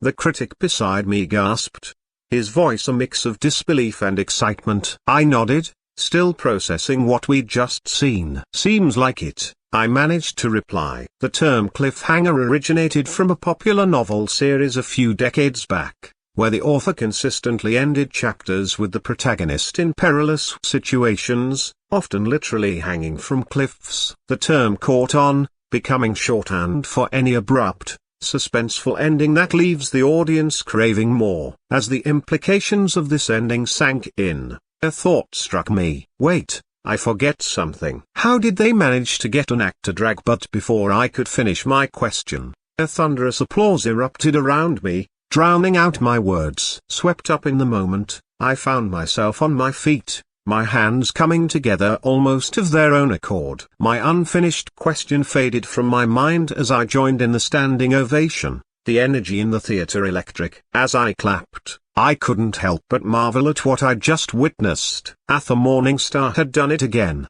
crafting a film that not only lived up to the hype of the Demonfather but in many ways surpassed it. Chapter 70, Aroma of Jealousy, Arthur Poff. As the credits rolled and the applause thundered through the theater, I couldn't wipe the grin off my face. Furful, Imcrag, Kurt, and I made our way to the stage, basking in the glow of our success. The audience settled into their seats as I stepped up to the microphone. I took a deep breath, savoring the moment before speaking. Well, folks, I began, my voice warm with genuine emotion. It seems we've managed to keep you entertained this evening. The crowd erupted in cheers. It was more than entertainment, it was an experience. Someone shouted. Another voice chimed in. You've outdone yourself, Morningstar. I chuckled, enjoying their enthusiasm. Glancing at my co-stars, I could see the nervousness radiating off Imcrag and Kurt. Poor guys looked like they might bolt at any second. Even Furful, usually so composed, had a hint of excitement in her eyes. Turning back to the audience, I continued, my film has indeed spoken for itself this evening. And despite not preparing a speech at all, rookie mistake, I know, I can only say that I'm incredibly grateful for how well it's been received. I paused, allowing a hint of genuine emotion to creep into my voice. It wasn't just the film's success that moved me, but also their system, rewards I'd received for completing my mission. Not that I could tell them that, of course. The audience quieted, picking up on my change in tone. I seized the moment to add, creating this film was no small feat. My team and I faced numerous challenges, from budget constraints to logistical nightmares. It took us over a few months of intense work to bring this vision to life. I glanced around the room, making eye contact with as many people as I could. While my crew couldn't be here tonight, I want to emphasize that this film's greatness isn't just down to my admittedly brilliant directing, I said with a self-deprecating chuckle. It's the result of an incredible team effort. As I wrapped up my speech a few minutes later, the audience broke into applause once more. I caught snippets of conversation from nearby. Who knew demons could be so sentimental? Hey, they've got feelings too, you know. I smiled to myself. If only they knew the real reason behind my emotions, their system, rewards waiting for me. But that was my little secret. For now, I was content to bask in the afterglow of our success, surrounded by the warmth of the audience's appreciation and the pride of a job well done. Here with me tonight are some of the talented actors who brought this story to life. First, we have Kurt Vault, who played Frodo. Kurt stepped forward, bowing nervously to the crowd. Someone in the back shouted, "You've got to protect the ring, Frodo," eliciting laughter from the audience. The crowd's energy was infectious. Someone called out, "How much for the one ring, Frodo?" eliciting chuckles from the audience. I couldn't help but grin as another voice piped up, "Don't listen to them, Lady Frodo." That last comment set off a wave of laughter that swept through the theater. Even I found myself chuckling softly. All right, I said, trying to regain control of the situation. I think Kurt's had enough of the spotlight for now. I turned to introduce the next cast member. Ladies and gentlemen, the actor who brought Golem to life, Imcrag. Imcrag stepped onto the stage, his hair once again a wild afro. Now that filming was over, he gave a nervous bow and an awkward wave to the audience. Suddenly, a shrill voice cut through the applause. "Creep!" The shout opened the floodgates, and more playful jabs followed. "My precious, give it to us. Did you brush your teeth today? Golem. He wants fish. Yes he does. I watched Imkrag's face fall, his initial nervousness giving way to genuine hurt. Feeling a pang of guilt, I quickly moved to intervene. As I gently pulled Imkrag back, he looked up at me with worried eyes. Did I do something wrong, boss? The vulnerability in his voice made my heart clench. I squeezed his shoulder reassuringly and turned back to the microphone. Seeing Imkrag's crestfallen expression, I felt a pang of guilt. I leaned in close, speaking softly so only he could hear. Hey, don't take it to heart, buddy. They're just joking around. Imkrag's eyes met mine, still uncertain. I continued, trying to inject some encouragement into my voice. Look, you played a villain, and a damn good one at that. They're reacting to Golem, not you. It means you nailed the role. That's something to be proud of. Yeah? A small smile tugged at the corners of Imkrag's mouth. You really think so, boss? I nodded firmly. I know so. Now chin up, you're a star. With Imkrag looking a bit more cheerful, I turned back to the microphone. And last but certainly not least, the talented and beautiful Furful, our Arwen. As Furful stepped forward, the audience erupted into cheers and whistles. Then the comments started. Hey Arthur, when's the wedding? Araghorn and Arwen, sitting in a tree.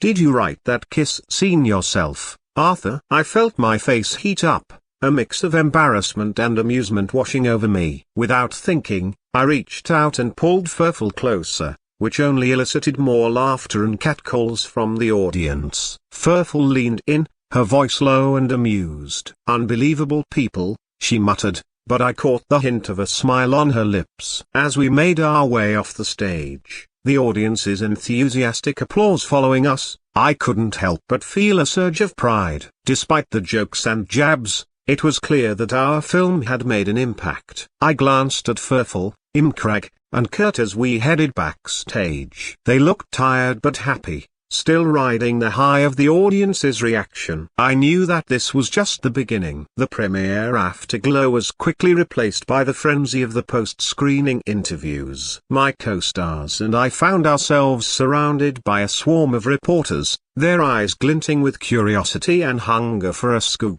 Most of them, unsurprisingly, zeroed in on me. An elven reporter with piercing green eyes thrust her microphone towards me. Your film's premiere is an unexpected success. How do you feel? I couldn't help but smirk a little. Feels great, I said, keeping it simple. Another reporter, a dwarf with an impressively braided beard, chimed in. This new film of yours far surpassed The Demonfather in my opinion. Can you tell us who inspired you to make such a film? Especially, what inspired those powerful ring artifacts? I paused for a moment, my mind racing. Well, I began, crafting my story carefully. I was inspired by my kingdom's ancient artifacts that contained immense power. I thought, why not make a movie about ancient artifacts? Powerful rings, maybe? And then I wrote a script for it. Suddenly, a tall elf with sharp features and cold eyes spoke up. His voice dripped with disdain. Really? Because I couldn't help but notice some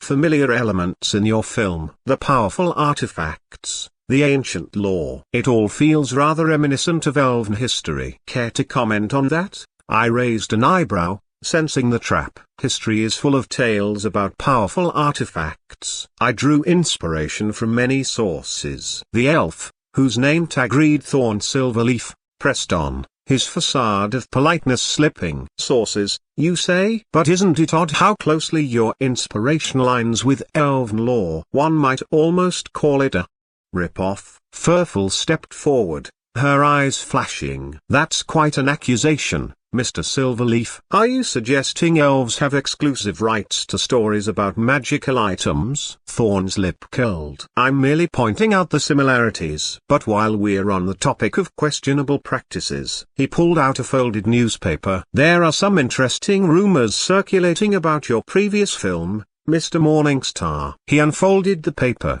revealing a headline, The Truth Behind the Demonfather, Ghostwriters and Secret Directors? Care to address these allegations? Thorn asked, his voice dripping with faux concern. It does seem rather Unlikely that someone with your background could suddenly produce two blockbusters. I felt a familiar heat building behind my eyes, but before I could respond, Furful cut in. Unlikely? She scoffed. What's unlikely is a so-called professional journalist peddling baseless gossip. Arthur's talent speaks for itself. If you can't see that, perhaps you're in the wrong profession. Thorn's face reddened. Now see here, no, you see here, Furful interrupted, her voice steely. Your jealousy is showing, Mr. Silverleaf. If you have nothing of substance to contribute, I suggest you leave. There are plenty of reputable journalists here who'd love to ask some actual questions. As Furful and Thorn continued their heated exchange, I remained silent, a storm brewing inside me. I could feel a familiar warmth building behind my eyes, a telltale sign of what was to come. My vision started to blur slightly, and I knew that at any moment, my eyes might shift to that intimidating scarlet hue. Just as I thought I might lose control, a new voice cut through the tension like a knife through butter. My, what an interesting fragrance in the air tonight. Is that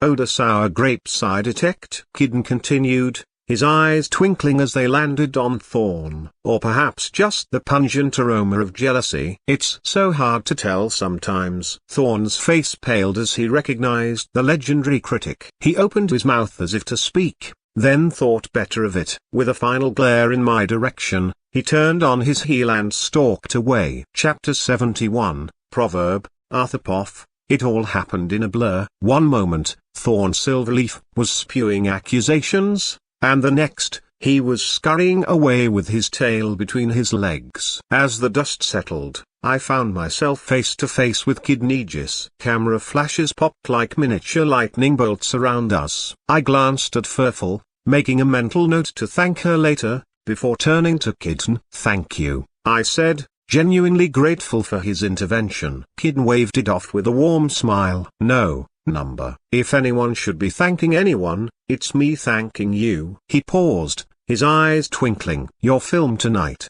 It truly satisfied my hunger for great cinema. You've created something remarkable, Arthur. He clapped me on the shoulder, his voice taking on a more serious tone. I'll be honest, I had my doubts initially, like many others. But tonight, you proved us all wrong. And I'm delighted to have been proven wrong. I felt a surge of warmth towards Kidden. No wonder he was a legend in the industry. He was not only insightful but genuinely kind and supportive. As the cameras continued to flash, capturing this moment between the infamous prince and the legendary critic, I bowed slightly. It's an honor to receive such high praise from the legendary Kid Negis. Kidden chuckled, waving his hand dismissively. Oh, stop it. I'm just an old critic, that's all. Then, to my surprise, he turned to Furful and gave her a knowing nod. And I see you have good taste in women, too. Congratulations. With that, he turned and walked away,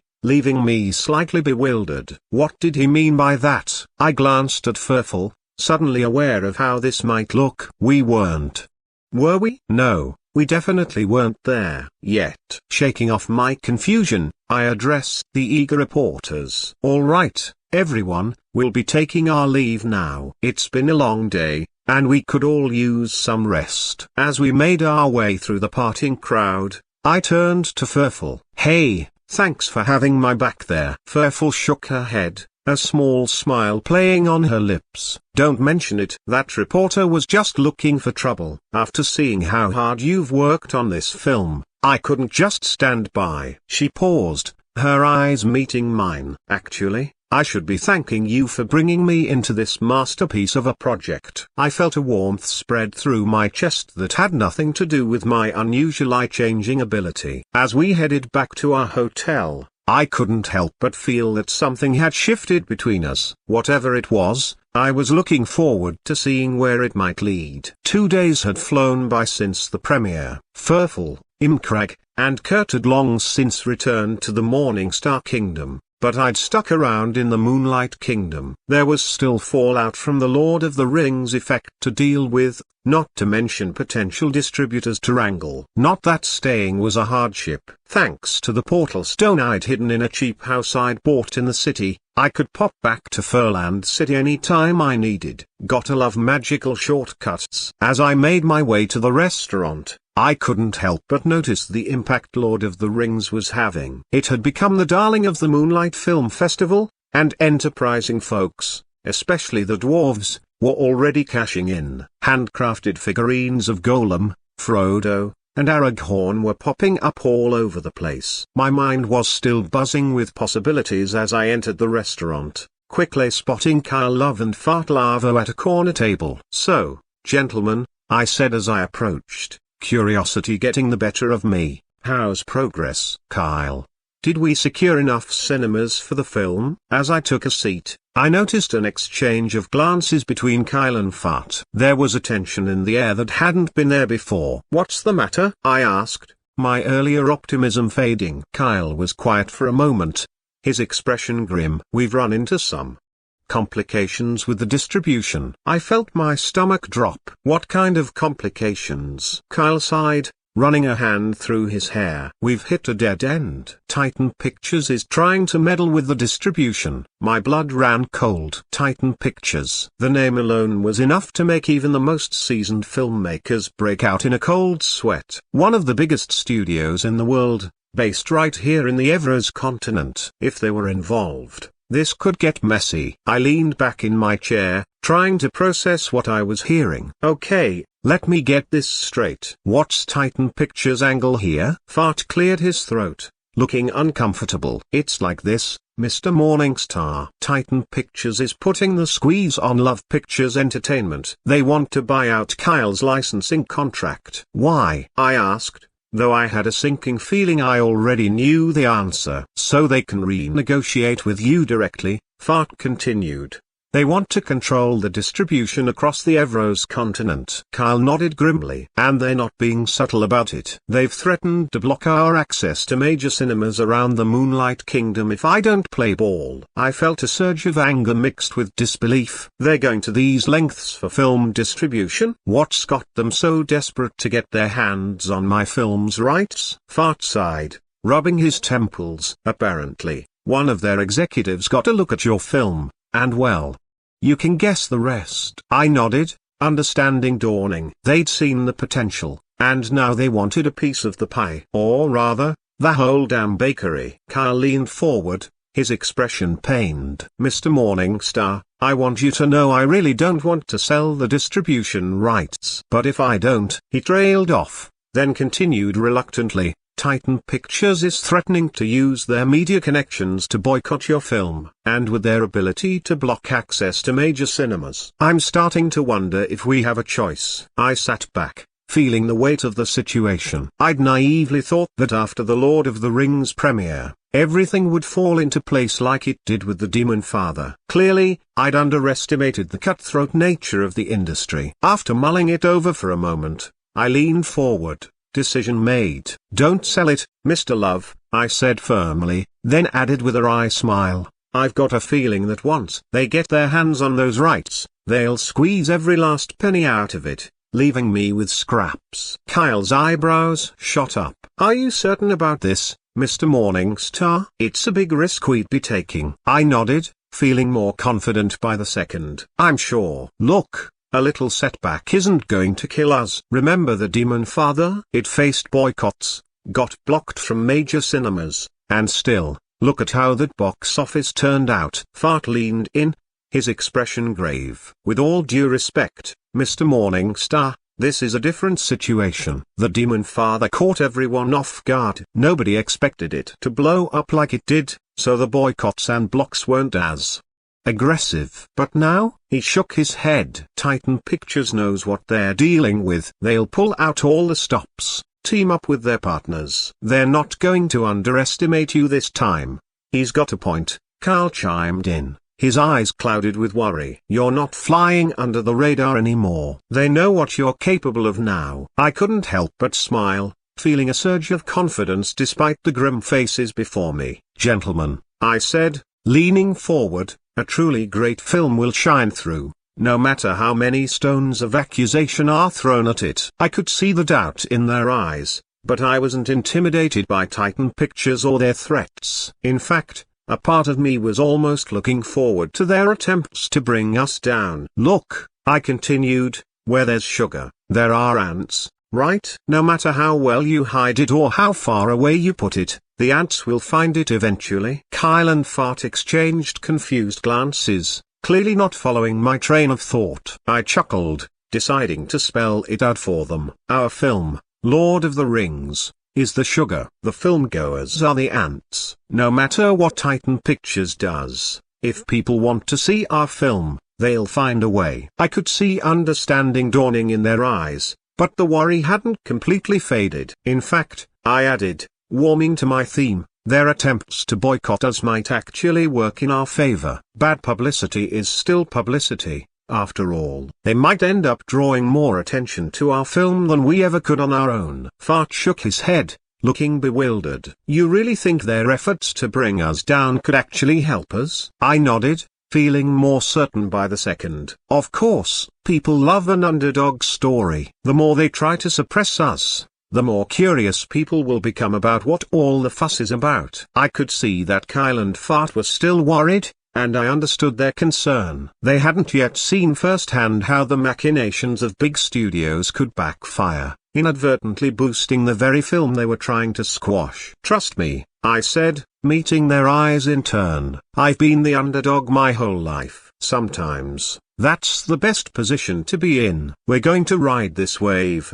gentlemen, and come out stronger on the other side. Chapter 72, Sweeping Through the Awards. Kyle Lovepoff. Across the table sat a thin human with an absurd moustache that might have been funny if not for the cold calculation in his eyes. His suit probably cost more than my car, and those golden framed glasses weren't just for show. This was a man used to getting his way. Ed Louis took a long drag from his cigarette, deliberately blowing the smoke in my face. So, you're rejecting our offer? His voice was casual, but I could hear the threat underneath. I waved away the acrid cloud, fighting the urge to cough. That's right, I said, keeping my voice steady. Ed stood up abruptly, jabbing his cigarette in my direction.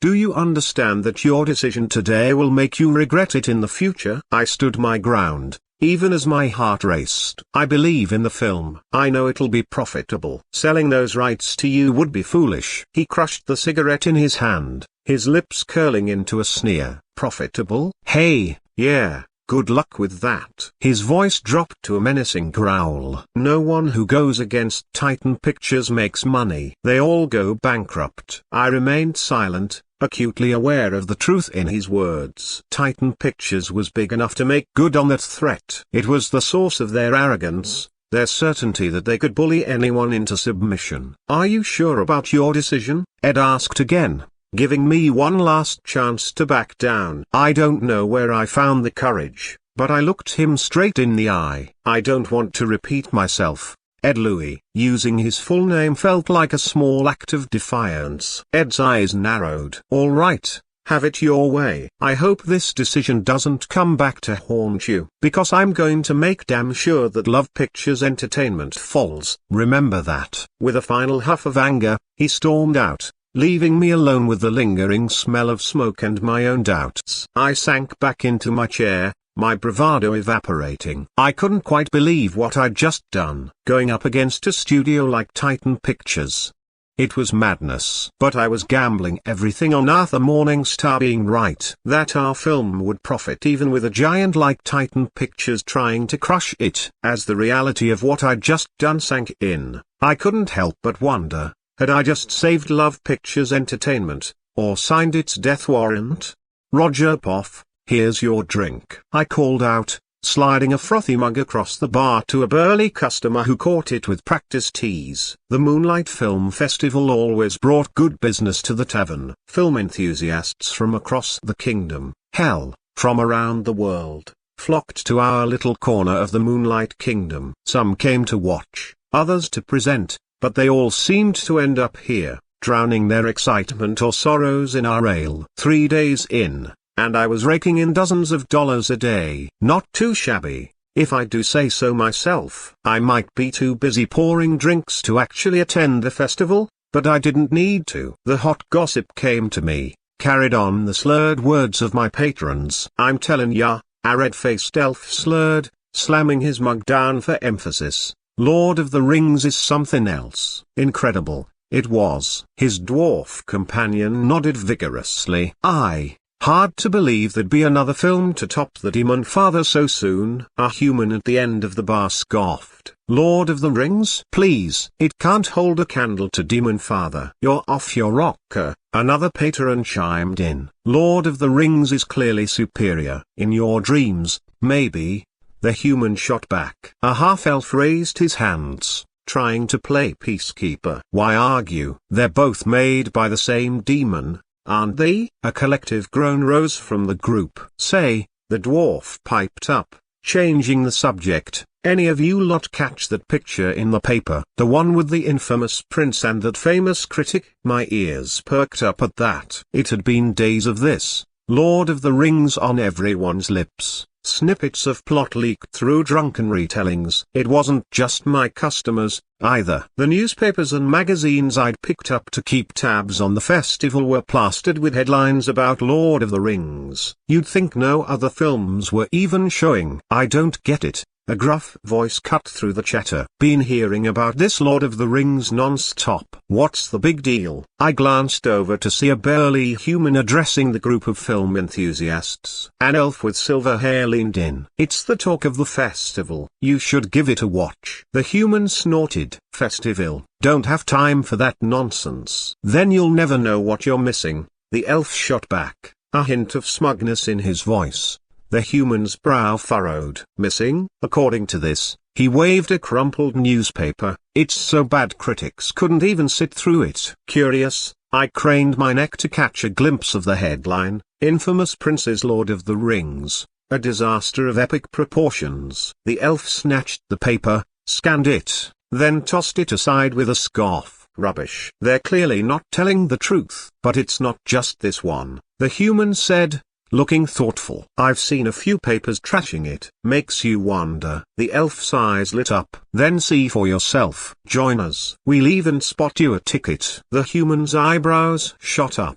Yeah? Alright, I'm game. And just like that, they were out the door. The human swept up in the enthusiast's wake. I shook my head, chuckling to myself. This wasn't the first time I'd seen this play out. Seemed like every other day, some skeptic would wander in, head full of bad reviews, only to get dragged off by die-hard fans determined to convert them. This year's festival is something else, I muttered, wiping down the bar. More interesting, sure, but a hell of a lot weirder too. Arthur Poff. 2 weeks of the Moonlight Film Festival had flown by in a blur. I'd been ping-ponging between Moon City and home, juggling the festival circus with our computer project. Exhausting doesn't even begin to cover it. But today was the big one, the festival's grand finale. Awards day. My stomach was in knots as I sat in the packed auditorium, waiting for the ceremony to start. Lord of the Rings had snagged nominations for just about everything,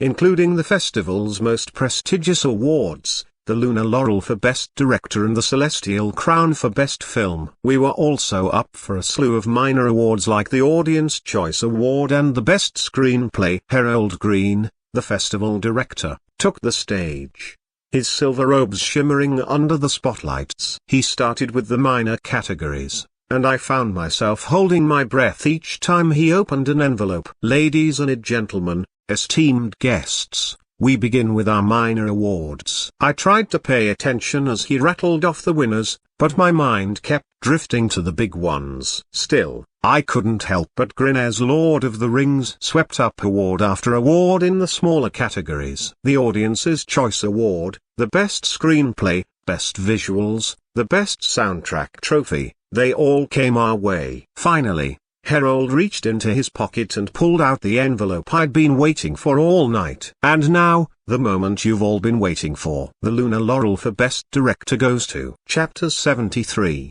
Controversy. Third person Poff, The room held its collective breath as Harold Green fingered the envelope containing the winner of the Lunar Laurel for Best Director.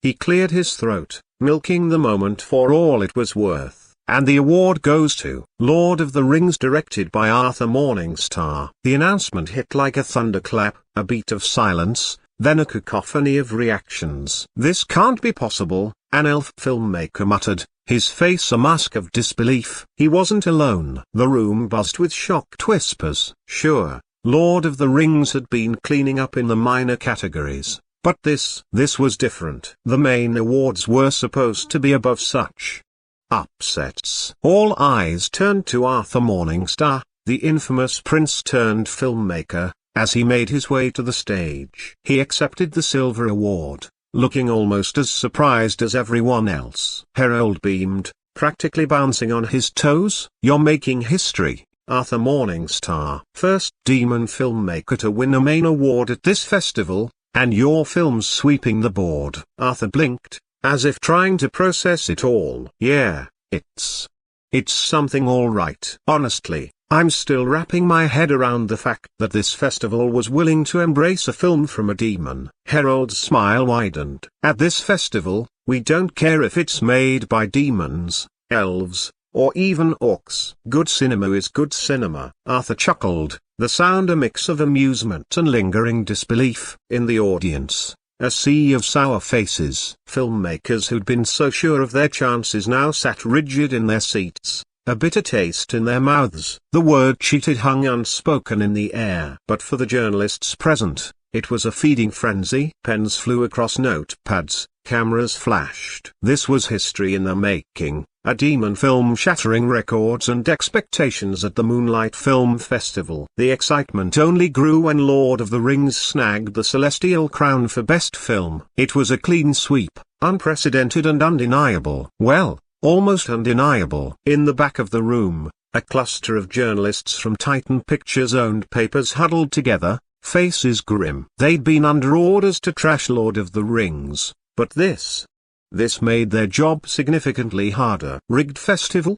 one suggested half-heartedly. Another sighed. "Maybe we can spin it as a shocking upset that calls the integrity of the whole event into question." They knew it was weak, but what choice did they have? Sometimes, the story writes itself, whether you like it or not. The Moonlight Film Festival was a grand spectacle that drew over 50,000 visitors from across the world to Moon City. Yet, ironically, the majority of the city's 300,000 residents barely gave it a second glance. Most were too caught up in their daily grind to spare a thought for the cinematic extravaganza unfolding in their midst. Still, the festival was a source of pride for the kingdom, and even the busiest locals kept an ear to the ground. They might not have had time to watch the films, but they devoured the newspaper coverage, eager to stay in the loop.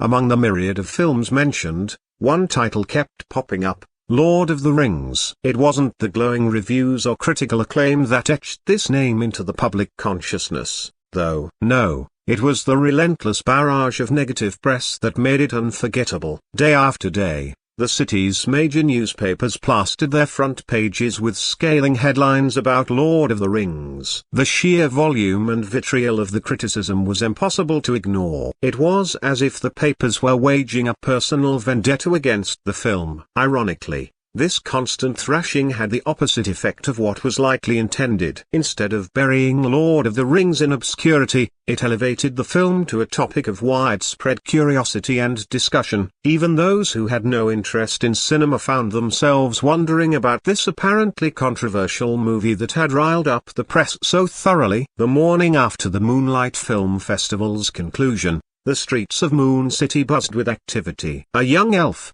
his voice cracking with excitement, darted between pedestrians, waving fresh newspapers. Extra, extra. Demon film dominates Moonlight Film Festival. Sweeps award categories. Get your morning news here. An older elf, his curiosity piqued, approached the boy. What's this about a demon film dominating what now? The newsboy grinned, sensing a sale. All the details are right here, sir. Just one coin for the full story. With a sigh and a shake of his head, the elf fished out a coin. This better be worth it, lad. Thank you, sir. Enjoy your read." The boy pocketed the coin and darted off to his next potential customer. The elf unfolded the paper, his eyebrows shooting up as he read the bold headline, "Lord of the Rings conquers Moonlight Film Festival. Demon film claims top honors, sparking controversy." As he walked, the elf muttered under his breath, "The festival? Rigged? Surely not." Around him, other passers-by were engrossed in their own copies, their reactions a mix of disbelief and intrigue. "This calls for an investigation," a dwarf grumbled to his companion. "Agreed," the other nodded. "The integrity of the festival is at stake." Not everyone was focused on potential scandal, though. A pair of humans nearby seemed more interested in the film itself. "I'm curious to see just how bad this Lord of the Rings really is," one mused. Her friend scoffed. "I heard Love Pictures Entertainment is distributing it." Always knew Kyle Love was in cahoots with demons. Arthur Poff. And so it begins. I sifted through the stack of newspapers I'd just bought, my eyes skimming the headlines. A handful praised Lord of the Rings, highlighting its historic win for demon entertainment. But the major papers? They were out for blood. "Lord of the Rings, a stolen tale," screamed one headline. "Film festival rigged. Demon movies sweep raises eyebrows," declared another. "Moonlight Festival loses credibility with controversial win," a third proclaimed. I tossed the papers aside with a snort. Let them rant and rave. In the end, success speaks louder than any headline. And I knew, deep in my bones, that Lord of the Rings would have the last laugh. As I stuffed the last of my belongings into my travel bag, my mind wandered to the journey ahead. Sure, I could pop back to the Morningstar Kingdom in an instant thanks to my handy portal. But sometimes, the old-fashioned way has its perks. For one, I needed to maintain appearances. An exiled prince suddenly materializing out of thin air might raise a few too many eyebrows. Plus, the airport would be crawling with reporters and industry folks. A perfect opportunity to gauge reactions, maybe drop a few choice quotes for the press to chew on. And if I'm being honest, a part of me wanted to savor this moment, to feel the weight of that lunar laurel in my bag,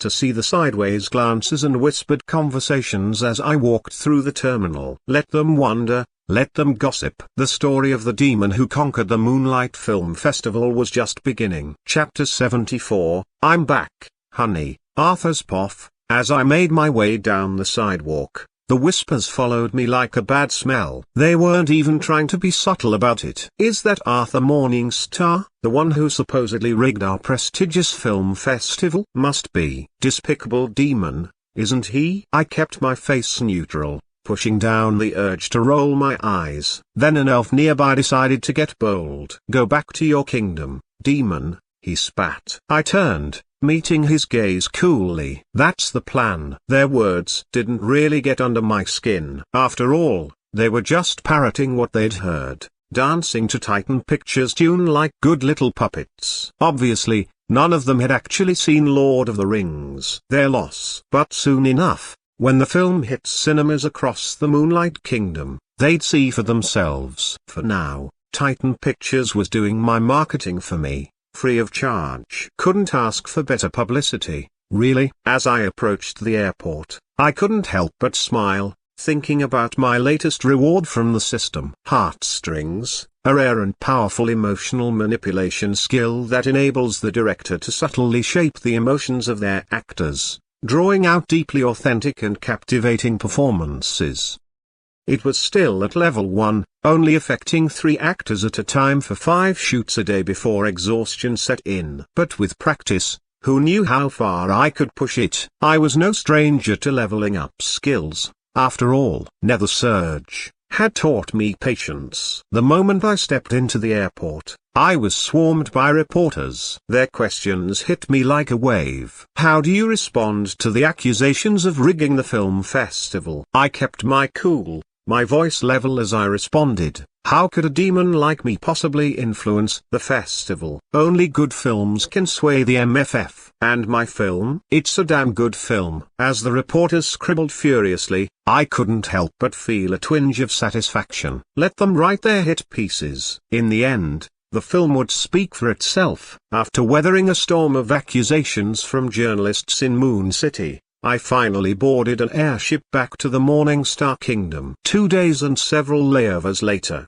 I touched down in Furland Airport. No surprise, a swarm of demon reporters was waiting for me like vultures circling a carcass. The moment I stepped into view, they descended en masse. "Mr. Morningstar, we've heard about your film dominating the MFF. How does it feel to make history for demon entertainment?" I plastered on my best media smile. "Pretty damn good, if I'm being honest." I reached into my bag, pulling out the Lunar Laurel Trophy. Might as well give them a show. Being the first demon to snag this prestigious award, it's an honor, and yeah, I'm proud as hell. The reporters' eyes bulged as they gawked at the award. You'd think I was holding the keys to the kingdom or something. Then, predictably, came the question I'd been asked 100 times back in Moon City. "What's your response to the controversy about rigging the MFF?" The crowd went quiet, all eyes on me. I glanced at the reporter who'd asked, noting the BM newspaper logo on his jacket. "Ah,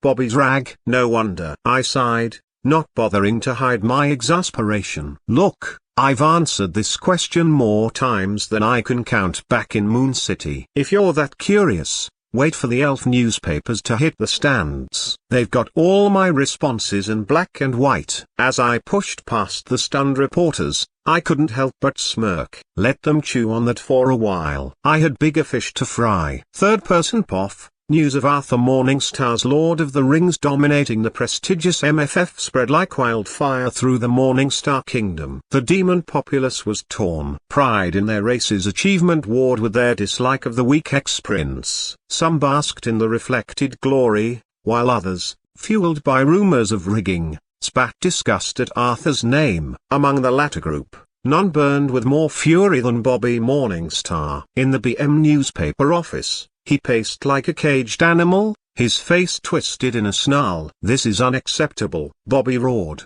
slamming his fist on the desk. He whirled on Ashen Grey, CEO of Demon Pictures. "How is my worthless brother getting all this attention? And why isn't my colored film, screening for 2 weeks now, producing better sales? Explain yourself, Grey." Ashen maintained his composure, though a muscle twitched in his jaw. "With all due respect, Your Highness, it's not our studio's fault. We poured everything into making your film the best it could be. Then why isn't it popular yet?" Bobby cut in, his voice rising to a shout. Ashen fell silent, internally kicking himself. He regretted agreeing to Bobby's vanity project, but even more, he cursed himself for turning down Arthur's proposal. That film had raked in millions upon millions. The thought made Ashen want to bang his head against the wall. Noticing Ashen's silence, Bobby pressed on. "And my brother's second film is getting all this buzz? How do you explain that?" Ashen's face screamed, "How should I know?" But he kept his tone measured. "Your Highness, even before the ex-prince's second film was made, it was under intense scrutiny. I believe it's a domino effect from the Demonfather's success. That film created such a stir, it naturally drummed up interest in his next project." Bobby listened, nodding reluctantly. "I suppose that makes sense." But the sour expression never left his face. "Arthur Poff, honey, I'm home," I called out as I strolled into the studio, unable to keep the grin off my face. The crew's heads snapped up, a chorus of grins breaking out across the room. "Welcome back, boss," George bellowed, though the knowing glint in his eye reminded me of our little portal secret. The computer team and I had been playing a bit of interdimensional hopscotch lately. Lilith practically bounced over. "We heard about the MFF success. Is it true? Can we see the hardware?" Klein chimed in, eyes wide with anticipation. A chorus of "yeah"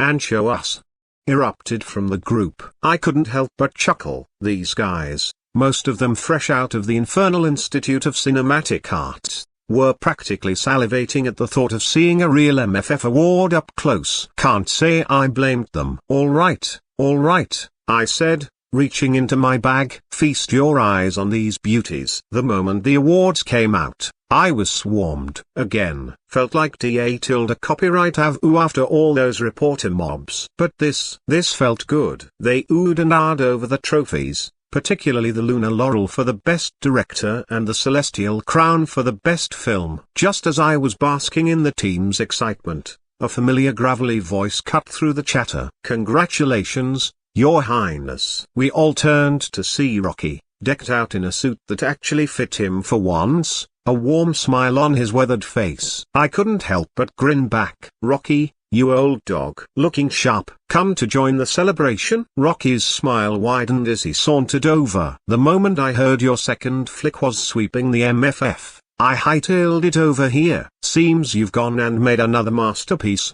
He raised an eyebrow, a hint of mock accusation in his voice. "Without me, I might add." I couldn't help but chuckle. "Oh, come on, Rocky. You're a bona fide superstar now. Didn't think you'd need little old me anymore." Rocky rolled his eyes, but the corners of his mouth twitched upward. He leaned in to get a better look at the awards. "Next time, don't leave me out of the fun. Yeah, thanks to you, I can't exactly go back to hawking tickets at my old theater without causing a riot. Need something to keep me from going stir crazy." I clapped him on the shoulder, grinning. All right.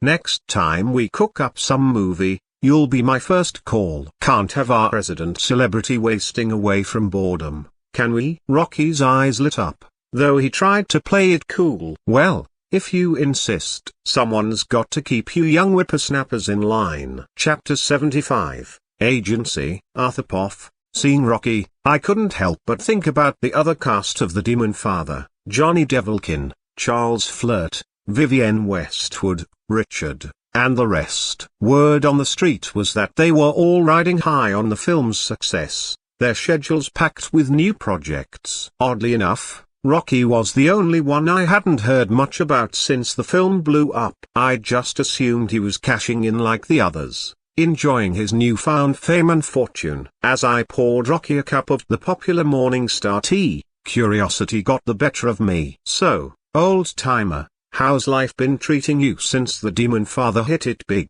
Rocky let out a long-suffering sigh, taking a sip of his tea. "Terrible, if I'm being honest." I blinked, caught off guard. Looking at his fancy new threads, I couldn't help but be skeptical. "Terrible? You're dressed like you own half the city. What gives?" He shook his head, a rueful smile on his face. "Looks can be deceiving, kid. Had to hire someone to run the theater. Can't even show my face there without causing a riot. Been cooped up at home most days, dodging fans like they're debt collectors." I winced, starting to get the picture. "That bad, huh?" "You have no idea," Rocky continued, warming to his tale of woe. "Went to my cousin's birthday celebration a few weeks back. By the end of it, my hand was cramping from all the autographs, and my face felt like it might crack from all the smiling for pictures. Exhausting doesn't even begin to cover it." I felt a pang of guilt. I'd been so caught up in my own whirlwind, I hadn't stopped to think about how Rocky's life might have changed. "Sounds rough," I offered lamely, not sure what else to say. Rocky nodded, a hint of his old self peeking through. "Only recently, now that the Demonfather hype has died down a bit, have I been able to poke my head out without being mobbed. It's a relief, let me tell you." I nodded, trying to piece things together.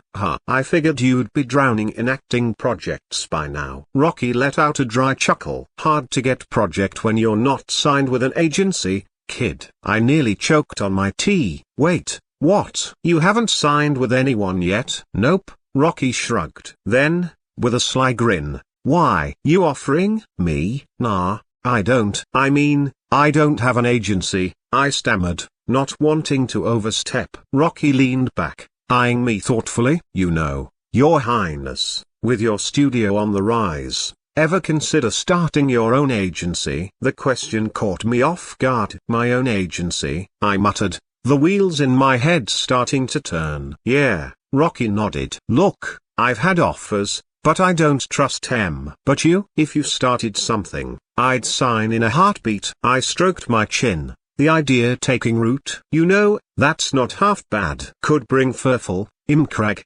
Kurt, Vivienne, the whole gang under one roof." Rocky's eyes lit up. "So, you're gonna do it?" I chuckled, the possibilities unfolding. "Why not? It'd be good for the studio. Plus, I wouldn't have to shell out a fortune every time I want to cast Furful or the others. Well, Rocky grinned. Looks like someone's learned to play the game. I suggested cause I want representation, but you were more interested in saving money. Hey, someone's got to watch the bottom line, I shot back with a grin, especially with the kingdom's new films tax taking a bite out of my profits. Rocky nodded, his expression turning serious. Yeah, read about that. Tough break, kid. No sooner had I decided to start an agency than I was knee-deep in legal jargon. I'd hired a legal team from the well-known demon law firm to get Hellfire Agency off the ground. Their job: navigate the bureaucratic nightmare of obtaining a license from the Morningstar Kingdom's local government. This wasn't going to be like starting Hellfire Studios, where my princely status had greased the wheels. Now, as an exiled prince, I was just another schmuck with a dream, albeit one with a famous last name. To speed things up, I decided to pay a visit to my dear sister, Lucy Morningstar. Sure, she was just the Minister of Economic Development and Tourism, but she was still a princess with government connections. Time to cash in on some family favors. I strolled into the imposing chamber of infernal commerce, watching the government drones do a double take. You'd think they'd never seen an exiled prince before. I'm here to see Lucy Morningstar, I announced to the receptionist, trying to sound important. She barely looked up from her hell phone. Do you have an appointment? No, but then you can wait, she cut me off, reaching for the telephone. I'll call her office. I slumped into a chair in the lobby, watching as she lowered her voice to a conspiratorial whisper. After what felt like an eternity of bureaucratic purgatory, she called out, Mr. Arthur. I perked up. Yes? The princess will see you now. Follow me. As we trudged down the hallway, I couldn't help but gawk at the propaganda plastered on the walls. Morningstar, the hope of all demons, one poster proclaimed. Another assured, we care for all demons. We don't judge you for how evil you are. My personal favorite, let's support our king's plan of reunification. Yeah, because that's going so well. It was surreal, my first time in this bastion of bureaucracy. I'd spent my whole life avoiding places like this. We finally reached a red door, and the receptionist gave it a perfunctory knock.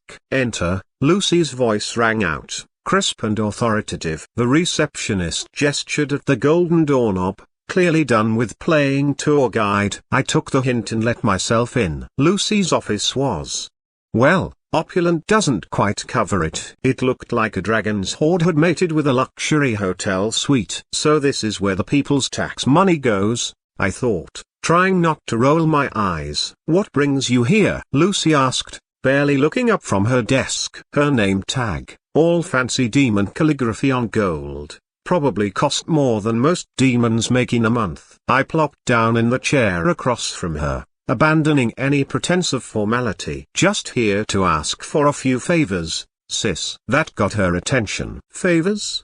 She echoed, eyebrow raised. I laid it out for her, my plans for the agency, the red tape I was facing, the whole 9 yards. You want to start your own talent agency? Lucy's surprise was almost comical. Why in the 9 hells would you want to deal with all that oversight and regulation? I paused, mulling it over. She had a point. This wasn't like starting Hellfire Stories, a book publishing company. This was a whole new level of bureaucratic nightmare. But I'd come too far to back down now. Look, I said, leaning forward, having my own stable of actors just makes sense. It'll streamline everything for my future projects. It sounded weak even to my own ears, but it was the best I could come up with on the spot. Lucy's skeptical look told me she wasn't buying it, but hey, at least I was trying. Now came the real challenge, convincing my by-the-books sister to bend those rules just a little bit for her black sheep brother. Chapter 76,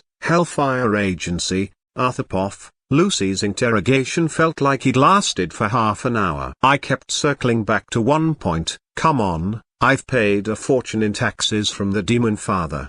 You can't throw me this one bone? She sighed, her expression a mix of exasperation and something else. Pity, maybe? I can't just bend the rules for you, Arthur. You're a civilian now, remember?" Her words hit like a bucket of ice water. I was about to slink out when she dropped another bombshell. "By the way, I've been hearing rumors. Did you really bribe the MFF to sweep the awards?" I froze, then turned to face her. Looking her dead in the eye, I said, "Bribed? The MFF? Come on, Lucy. Everyone knows they're as incorruptible as they come. It's not possible, and you know it." She nodded, but her eyes were sharp. "I hope you're telling the truth. Bribing an event like the MFF. That's not just frowned upon. It's asking for a world of trouble." "Don't worry about it," I said, trying to keep my voice light as I made my exit. But inside, I was seething. Days crawled by, and I was no closer to solving my agency problem. With Lord of the Rings set to release in 2 weeks, I knew the value of actors like Furful, Shafel, and Rupert would skyrocket. I needed to act fast. Just when I was about to throw in the towel, an unlikely savior appeared, Anubis Flameworth, a local mob boss with a surprising soft spot for cinema. He offered to help navigate the legal hurdles, no questions asked. I was skeptical at first. Getting in bed with the mob wasn't exactly on my to-do list. But Anubis worked miracles. In just 2 days, he had Hellfire Agency up and running, all above board. Well, as above board as anything involving the mob can be. With the legal stuff sorted, I snagged a cheap building in the district nobody wanted and set up shop. My newly hired team hit the ground running, negotiating with the agencies holding Furful, Vivienne, and the others. Meanwhile, I wasted no time signing Imgrag, Kurt, and Rocky. Imgrag and Kurt were priority. With Lord of the Rings still unreleased here, they were flying under the radar for now. The ink was barely dry on the contracts when I saw Imgrag and Kurt's jaws drop. You'd think I'd offered them the keys to the kingdom instead of a measly 30 grand up front. This is for real?" Imgrag stammered, his eyes wide as saucers. I couldn't help but smirk. "Welcome to Hellfire Agency, boys." Their pens couldn't move fast enough. In the blink of an eye, I had 2 new talents under my belt. It was a start, but I knew the real challenge lay ahead. Later that day, I found myself in my new office at Hellfire Agency. The place was still a work in progress, but I was determined to give it a different vibe from my Hellfire Studios setup. New venture, new me, right? I'd hung up some self-drawn posters of the Demonfather, Lord of the Rings, and even Dragon Ball back at the studio. But here, this place was getting the VIP treatment. My fingers traced the cool metal of the lunar laurel as I placed it on my desk, right next to the celestial crown. Not too shabby for an exiled prince, if I do say so myself. The rest of the Moonlight Film Festival awards found their homes on the shelves, a testament to how far I'd come. I was lost in thought, adjusting a crooked frame, when Klein burst through the door like he had hellhounds on his tail. "What's up?" I asked, not bothering to turn around. Klein's voice was strained. "Boss, we've hit a snag. The agency's holding Furful, Vivienne, Shafel, and the others. They're not budging." I nodded, unsurprised. This was exactly why I'd been in such a rush to get Hellfire Agency off the ground, even stooping to asking my greedy sister for help. With Lord of the Rings set to hit theaters in 2 weeks, I knew the value of those actors would skyrocket, especially Furful as Arwen, Shafel as Galadriel, and Rupert as Boromir. We needed to move fast. I leaned back in my chair, eyeing Klein. "Look, this isn't unexpected. Here's what we'll do. Ask them to name their price. If it's steep, we'll negotiate. Find their bottom line." Klein nodded, a determined glint in his eye. "Got it, boss. I'll get on it right away." As he hurried out, I turned to the window, my mind a whirlwind of possibilities and potential pitfalls. The clock was ticking. In just 2 weeks, Lord of the Rings would hit screens across the Morningstar Kingdom. I needed to move fast, especially when it came to Furful, Shafel, and Rupert. Their stock was about to soar, and I wanted them under the Hellfire Agency banner before that happened. The next few days were a blur of negotiations and number crunching. My team worked around the clock, juggling offers and counteroffers. It was like trying to herd cats if the cats were shrewd agents guarding their golden geese. Finally, after what felt like an eternity of back and forth, we made a breakthrough. The agency's resolve crumbled when I put serious money on the table. 200,000 for Furful, 50,000 for Shafel, and 80,000 for Rupert. It was a hefty sum, but I knew it would pay off in the long run. As I signed the final contract, bringing these talented actors under the Hellfire Agency umbrella, I couldn't help but feel a surge of satisfaction. We'd done it. The core of my Lord of the Rings cast was now part of my growing empire. Of course, there was still work to be done. Charles Flirt, Johnny Devilkin, and Vivienne Westwood were still out there, free agents waiting to be scooped up. But I wasn't in a rush. They'd come around eventually. 2 days later, I welcomed Furful to my office. As she stepped in, her eyes widened with surprise. "Wait, it was your agency that bought out my contract?" she asked, a mix of disbelief and amusement in her voice. I couldn't help but grin. "Yep, Hellfire Agency is officially open for business. And let's just say, acquiring your talents wasn't exactly cheap." A slow smile spread across Furful's face. "So you're the mysterious new agency everyone at my old place was buzzing about." She paused, her expression softening. "You know, I was a bit worried at first.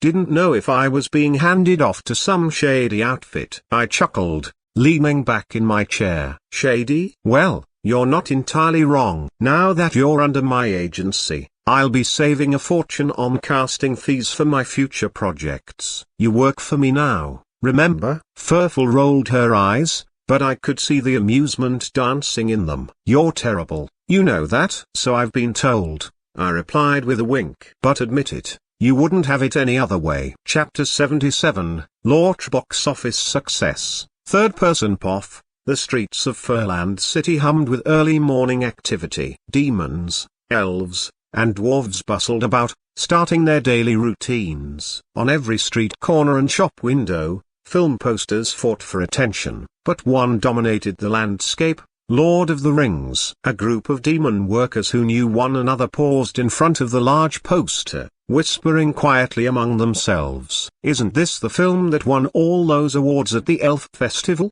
Stocky Demon asked, squinting at the image. A demon with horns that curled like rams nodded. "Yeah, it's that exiled prince's second film." Causing quite a stir, from what I hear. An imp, clutching a newspaper, sneered as he approached his colleagues. "Load of rubbish, if you ask me. Says right here in the Demon's Daily that it's a steaming pile of dragon dung." He tapped the paper for emphasis. One of his coworkers shrugged. "Why don't we get tickets? I'm curious about this award-winning film, rigged or not." The imp hesitated, then glanced at the screening date on the poster. "February 22nd, 1272, he read aloud. After a moment's consideration, he shrugged. Why not? Can't deny I'm a bit curious myself." As they moved on, more passers-by stopped to gawk at the poster. The buzz around Lord of the Rings was impossible to ignore. While some demon newspapers praised it for bringing glory to their entertainment industry,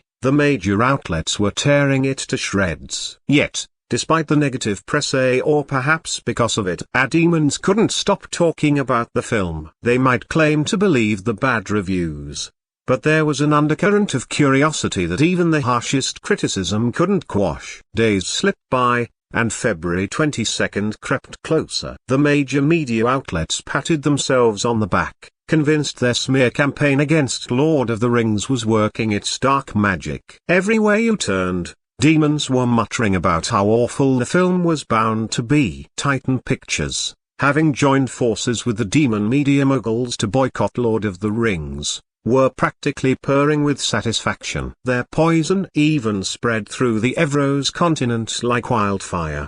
The headlines grew more outlandish by the day. Lord of the Rings, a testament to stupidity, starring unintelligent orcs exclusive. Kidden Aegis confronts ex-Prince Arthur, calls film an abomination. The last one came complete with a photo of Kidden and Arthur from the Moonlight Film Festival, the very moment when Kidden had actually praised the film. But the article twisted the context entirely, claiming Kidden's animated expression was one of disgust rather than admiration. It was a blatant misrepresentation, but people eager for scandal ate it up without question. As the release date loomed, More and more demons in the Morning Star Kingdom bought into the hype. "Can't wait to see the ex-prince fall on his face," became a common refrain. After the unexpected success of the Demonfather, many were eager to see Arthur brought low. Speculation ran rampant, insults flew freely, and then the moment of truth arrived. February 22, 1272 dawned,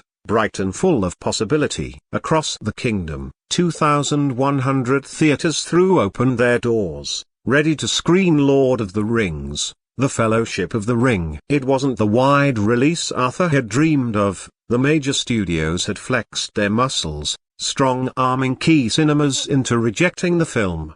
At the Furland Grand Theatre, owned by Rocky himself, was buzzing with activity. A sea of demons stretched around the block, all eager to catch Lord of the Rings.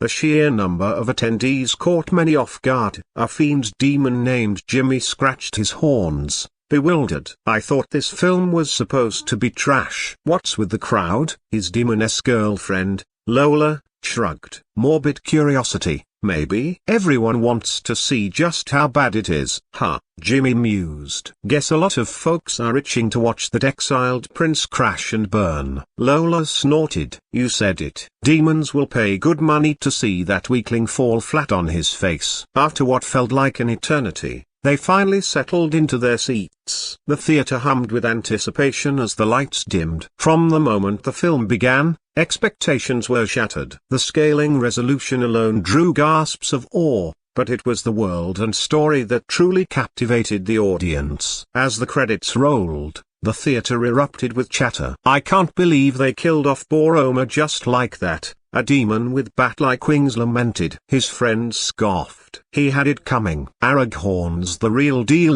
now that's a king I could get behind." "But what about that dragon at the end?" A young demoness chimed in. "I need to know what happens next." As they filed out of the theater, the conversation continued to buzz around them. Gone was the anticipation of witnessing a disaster. Instead, demons found themselves dissecting characters, debating plot points, and speculating about sequels. Jimmy turned to Lola, a look of shock still on his face. "Did we just enjoy that?" Lola nodded, equally surprised. "I think we did." "Huh, who would have thought?" As the first day of screenings came to a close, it was clear that something unexpected had happened. The next morning, Ashen Grey sat in his plush office at Demon Pictures, basking in the glow of yesterday's box office numbers. Their latest film, strategically released to compete with Lord of the Rings, had pulled in a respectable $600,000. Sure, taxes would take a bite, but Ashen wasn't worried. He allowed himself a smug smile. The major studio's decision to boycott Lord of the Rings and block its access to key cinemas seemed to be paying off. His film was enjoying a cushy run in 4,210 theaters across the kingdom. Just as he was about to pour himself a celebratory glass of whiskey, his secretary burst through the door like she had hellhounds on her tail. Ashen's brow furrowed. "Whitney, for hell's sake, have you forgotten how to knock?" "I'm sorry, sir," Whitney gasped, bowing quickly. "But you need to see this now." She slapped a newspaper on his desk with trembling hands. Ashen raised an eyebrow, intrigued despite himself. "What's got you so worked up?" He picked up the paper, noting the masthead, "Primal Times, that annoyingly unbiased media from Horn Kingdom." His eyes skimmed the headline, then froze. He read it again, certain he must be mistaken. But there it was, in bold black letters: Lord of the Rings box office smashes records, $7 million in one day. Ashen felt the blood drain from his face. $7 million? He stammered, his usual composure shattered. Whitney nodded grimly. But that's impossible. Ashen sputtered, his mind racing. How could they pull those numbers with only 2,000 theaters? It must be a mistake, or a lie. Even as the words left his mouth, he knew it was wishful thinking. Primal Times had a sterling reputation for accuracy. They wouldn't risk it on a false story. Ashen slumped in his chair, the implications hitting him like a ton of bricks. They'd underestimated Arthur Morningstar. Again. Arthur Poff. I leaned back in my chair, eyes fixed on the computer. Research spread across my desk. We were close, I could feel it. The first prototype was just within reach. If we could get our first prototype computer working, maybe we could showcase it at the Electronics Expo in Empirica's Apple City. It was still a few months out. Plenty of time to sign up and secure a booth. The possibilities made my head spin. But as exciting as the future was, the present demanded my attention. I turned to the box office numbers from our film's opening day. When I saw the figure, $7 million, I swear I could hear my team's jaws hit the floor. 7 million, I muttered, a mix of pride and anxiety swirling in my gut. Sure, I was thrilled that the box office was being reported transparently, even on day one. But a part of me couldn't help wishing it wasn't tracked so meticulously. Made it a hell of a lot harder to fudge the numbers come tax time. I shook my head, pushing away the thought. Maybe there was a way to optimize our tax situation. After all, those millionaires and billionaires from my past life had it down to an art form. Surely some of those tricks could work here too. Chapter 78, Rings Craze. Arthur Poff. The studio buzzed with excitement as I welcomed Fart and Kyle. Kyle had just flown in yesterday, curious to see how Lord of the Rings was performing in the Morning Star Kingdom. His eyes were wide with disbelief as he blurted out, "It's incredible. 7 million in a day with only 2,000 cinemas? And without even securing the major theaters? How in the name of all that's unholy did we pull that off?" I couldn't help but smirk, glancing at Fart to field this one. Fart nodded, slipping into explanation mode. "Well, even though we missed out on the major cinemas, the theaters we did secure are no slouches. Most have hundreds of seats, some even pushing 2,000. At $2 a ticket, 6 screenings a day." He paused, letting the maths sink in. "We could theoretically hit 12 million or more if we packed every house." Kyle nodded, still looking dazed. "I get the numbers, but with all the media backlash, I thought we were toast. Didn't I tell you?" I chimed in, unable to resist.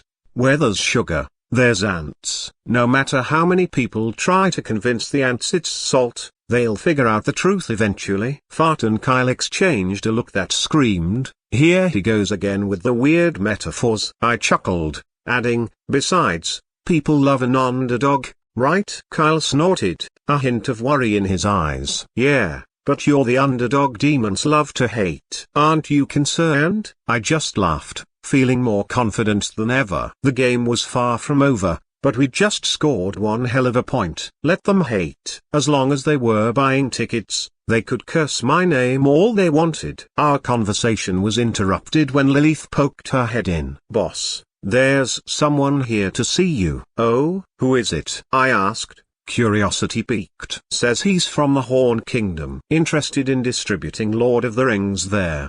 The Horn Kingdom. Now that was interesting. A small independent kingdom technically under Morning Star rule, but with its own government and economy. They'd been a thorn in my father's side for years, clinging stubbornly to their autonomy. "Send him in," I said, straightening up. A fiend's demon in a sharp suit strode in, all business. "Jerry Yan, Righteous Film Studio. Pleasure to meet you, Arthur Morningstar." I nodded, gesturing to a chair. "Likewise." "Please, have a seat." I introduced Fart and Kyle as Jerry settled in. "I'll cut to the chase," Jerry said. "We want Lord of the Rings distribution rights for the Horn Kingdom." Apollonia Morningstar Poff. I pushed my breakfast around my plate, half listening to Bobby's latest tirade. My dear brother was in rare form today, practically frothing at the mouth about Arthur's latest success. But I couldn't care less about Bobby's bruised ego. My thoughts were on Arthur, the brother I'd worried about since his exile. I'd expected him to struggle, to fade into obscurity. Instead, he was turning the entertainment world on its head. I'd just seen Lord of the Rings, and I couldn't get it out of my mind. The story was captivating, but more than that, I found myself wondering about the world Arthur had created. Did rings of power like that really exist somewhere? And how in the world had my weak brother managed to wrangle all those orcs into his film? Not to mention that dragon. As Bobby continued to rant, I tuned him out completely. Arthur had always been different, always been underestimated. But now he was proving everyone wrong, and I couldn't have been prouder. Third person Poff. The Lord of the Rings' first-day box office sent shockwaves through the public and media alike. $7 million was no small feat, leaving those who had bought into the negative press stunned. Word spread like wildfire through the Morningstar Kingdom. Contrary to the scathing reviews, Lord of the Rings wasn't just good, it was great. Viewers raved about the visuals, the story, and the overall quality of the film. This grassroots praise catapulted the second-day earnings to a staggering $8.1 million. In just 48 hours, Lord of the Rings had amassed $15.1 million, a feat many had deemed impossible. The ripples of this success spread far beyond the Morningstar Kingdom. Major countries like Empirica and Wales found themselves slack-jawed at the numbers. The Elven kingdoms, whose entertainment industry stood toe-to-toe with humans, reacted with similar astonishment. Even the Craft Kingdom, the dwarven realm second only to humans and elves in entertainment, but unrivaled in sculpting and architecture, took notice of the $15.1 million earnings. Despite the smear campaign by major outlets worldwide, news of the film's financial triumph contradicted their narrative. The global audience, initially dismissive of Lord of the Rings, now burned with curiosity. What was this film that could defy such odds and capture the hearts of millions? In the meantime, as Lord of the Rings fever swept through the Morningstar Kingdom, speculation began to spread like wildfire. In one high school cafeteria, a group of young demons huddled together, their voices low. "Hey, guys," Oliver, a young wolf demon, leaned in conspiratorially. "Do you all believe in teacher envy? About those rings from Lord of the Rings actually existing somewhere in our world?" Kong, a monkey demon, and Kroko, a scale demon, exchanged skeptical glances. They remembered their history teacher's passionate ramblings about the film's connections to ancient artifacts. Kong scratched his fur, scoffing. "Come on, Ollie." Envy was probably just trying to make his boring history lessons more interesting. "You know how he gets." Kroko nodded vigorously. "Yeah, I mean, Sauron, a Dark Lord with a magic ring? That's straight out of a fiction." But Oliver's eyes gleamed with excitement. "That's what I thought too, but check this out." He reached into his bag, pulling out a worn, leather-bound book. "I found this in the school library." "What's that supposed to be?" Kong asked, eyeing the book suspiciously. Oliver grinned, his tail wagging slightly. "This, my friends, is proof. It talks about ancient rings from the past, just as powerful as the ones in Lord of the Rings." "Really?" Kroko's scales bristled with interest. "Really?" Oliver nodded, his tail swishing excitedly. "It said that in ancient times, there were rings that could hold a ton of stuff inside them. And that's not all. They gave the wearer crazy magical powers and made them super strong." Kroko and Kong leaned in, their skepticism melting away. They snatched the book, flipping through the pages eagerly. Oliver pointed out the passages, and sure enough, there they were, rings of unimaginable power. As they pored over the ancient text, Kong suddenly jumped up, his fur standing on end. "Guys, I've got an idea." "What kind of idea?" Kroko asked, raising an eyebrow. Kong grinned, a mischievous glint in his eye. "An operation. We'll call it the Lord of the Rings operation. We'll go on a hunt for these ancient artifacts. Just think, if we find them, we'll be so powerful we won't even need school anymore." "I mean," Oliver howled, barely containing his excitement. It wasn't just high school demons getting caught up in the ring frenzy. Adults across the kingdom had started their own treasure hunts, seeking the powerful artifacts depicted in Lord of the Rings. Days slipped by, and what had started as a small spark of curiosity was slowly but surely growing into a wildfire. Newspapers began featuring stories of demons convinced that the rings from the film existed somewhere in their world. In the royal castle, the royal information minister approached the throne, a newspaper clutched in his trembling hand. Luke Morningstar, king of the demon realm,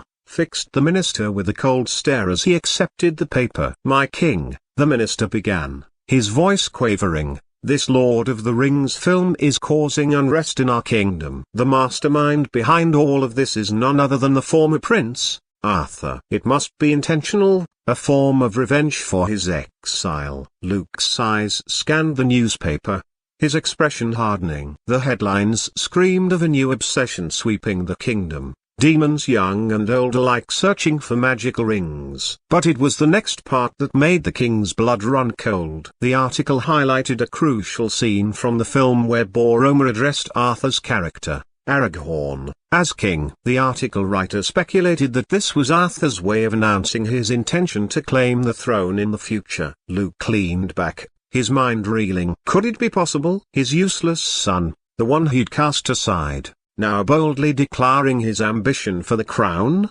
The king's fingers tightened on the newspaper, crumpling its edges. Chapter 79, The Mob's Dream, Anubis Flame with Poff, 5 days. That's all it took for the exiled prince's Lord of the Rings to turn the kingdom on its head. The numbers were staggering, $31 million in just 5 days. Blowing the Demonfather's success clean out of the water. Even for a hardened mob boss like me, those figures made my eyes bulge. I couldn't help but feel a twinge of pride. After all, I'd lent a hand when the prince set up his talent agency. But Arthur and I both knew my help wasn't charity. We had an agreement, a favor for a favor. What I wanted wasn't outrageous, just a little boost in the entertainment world. As my driver pulled up to Hellfire Studios, I straightened my tie. "We're here, boss," he announced. I nodded, stepping out with my 2 men flanking me. The receptionist greeted us with a plastic smile. "I'm here to see Mr. Morningstar,"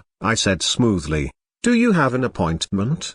She chirped. "Indeed I do. The prince and I have a little chat scheduled." After confirming, she led us to Arthur's office, but stopped my men short. "I'm afraid only you have clearance, sir." I waved off my guy's frowns. "It's fine, boys. Wait here." Stepping into Arthur's office was like entering another world. Posters plastered the walls. Lord of the Rings dominated one wall, but what caught my eye was this weird drawing with spiky hair. It reminded me of something I'd seen in Empirica, this new thing they call comics. They're growing in popularity over there, colored drawings telling a story, starting to give novels a run for their money. Interesting stuff, though not really my taste. But the Demonfather poster? Now that was my absolute favorite. And there he was, ex-Prince Arthur. A chill ran down my spine as I took him in, his posture, his expression, those eyes that seemed both indifferent and intensely emotional at once. It was like looking at Michael Corleone in the flesh. He sat there like he owned the world.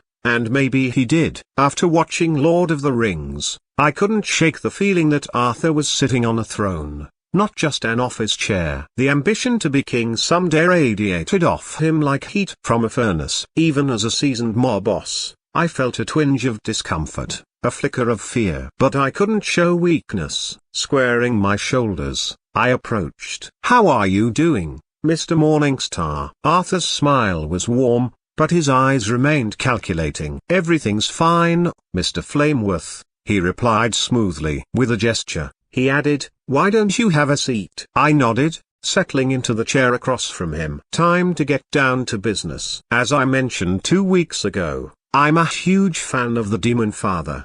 I've lost count of how many times I've rewatched it. "Yes." Arthur's smile widened a fraction. "And you expressed interest in being part of the sequel, correct?" I nodded eagerly, leaning forward. "That's right. Ever since you mentioned a part 2, it's all I can think about. It's why I helped with your talent agency." I paused, then asked the question that had been burning in my mind. "So, when do you plan to start filming the sequel?" Arthur Poff, I let Anubis's question hang in the air, taking a moment to sip my tea. Truth be told, the Demonfather Part 2 was far from my immediate plans. I had my sights set on opening manga stores across the kingdom, maybe starting a record label. And my next film? That would be the good, the bad and the ugly. But I couldn't tell Anubis that. Instead, I channeled my inner Michael Corleone, projecting that final boss aura. Yet I knew that act alone wouldn't be enough to keep a mob boss like Anubis on his toes. So I reached for my ace in the hole, heartstring. This skill,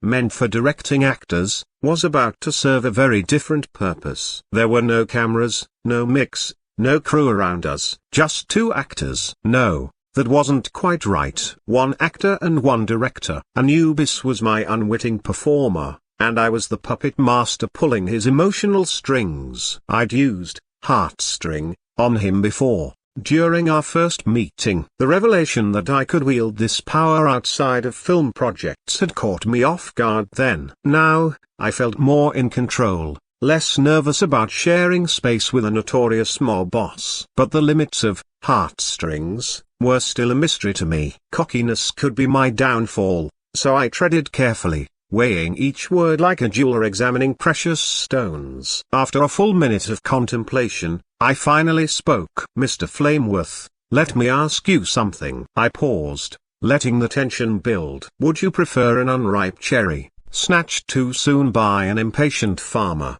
or a perfectly ripe one, thoughtfully picked by a patient hand?" Confusion clouded Anubis's face. My punch on for odd metaphors was clearly throwing him for a loop.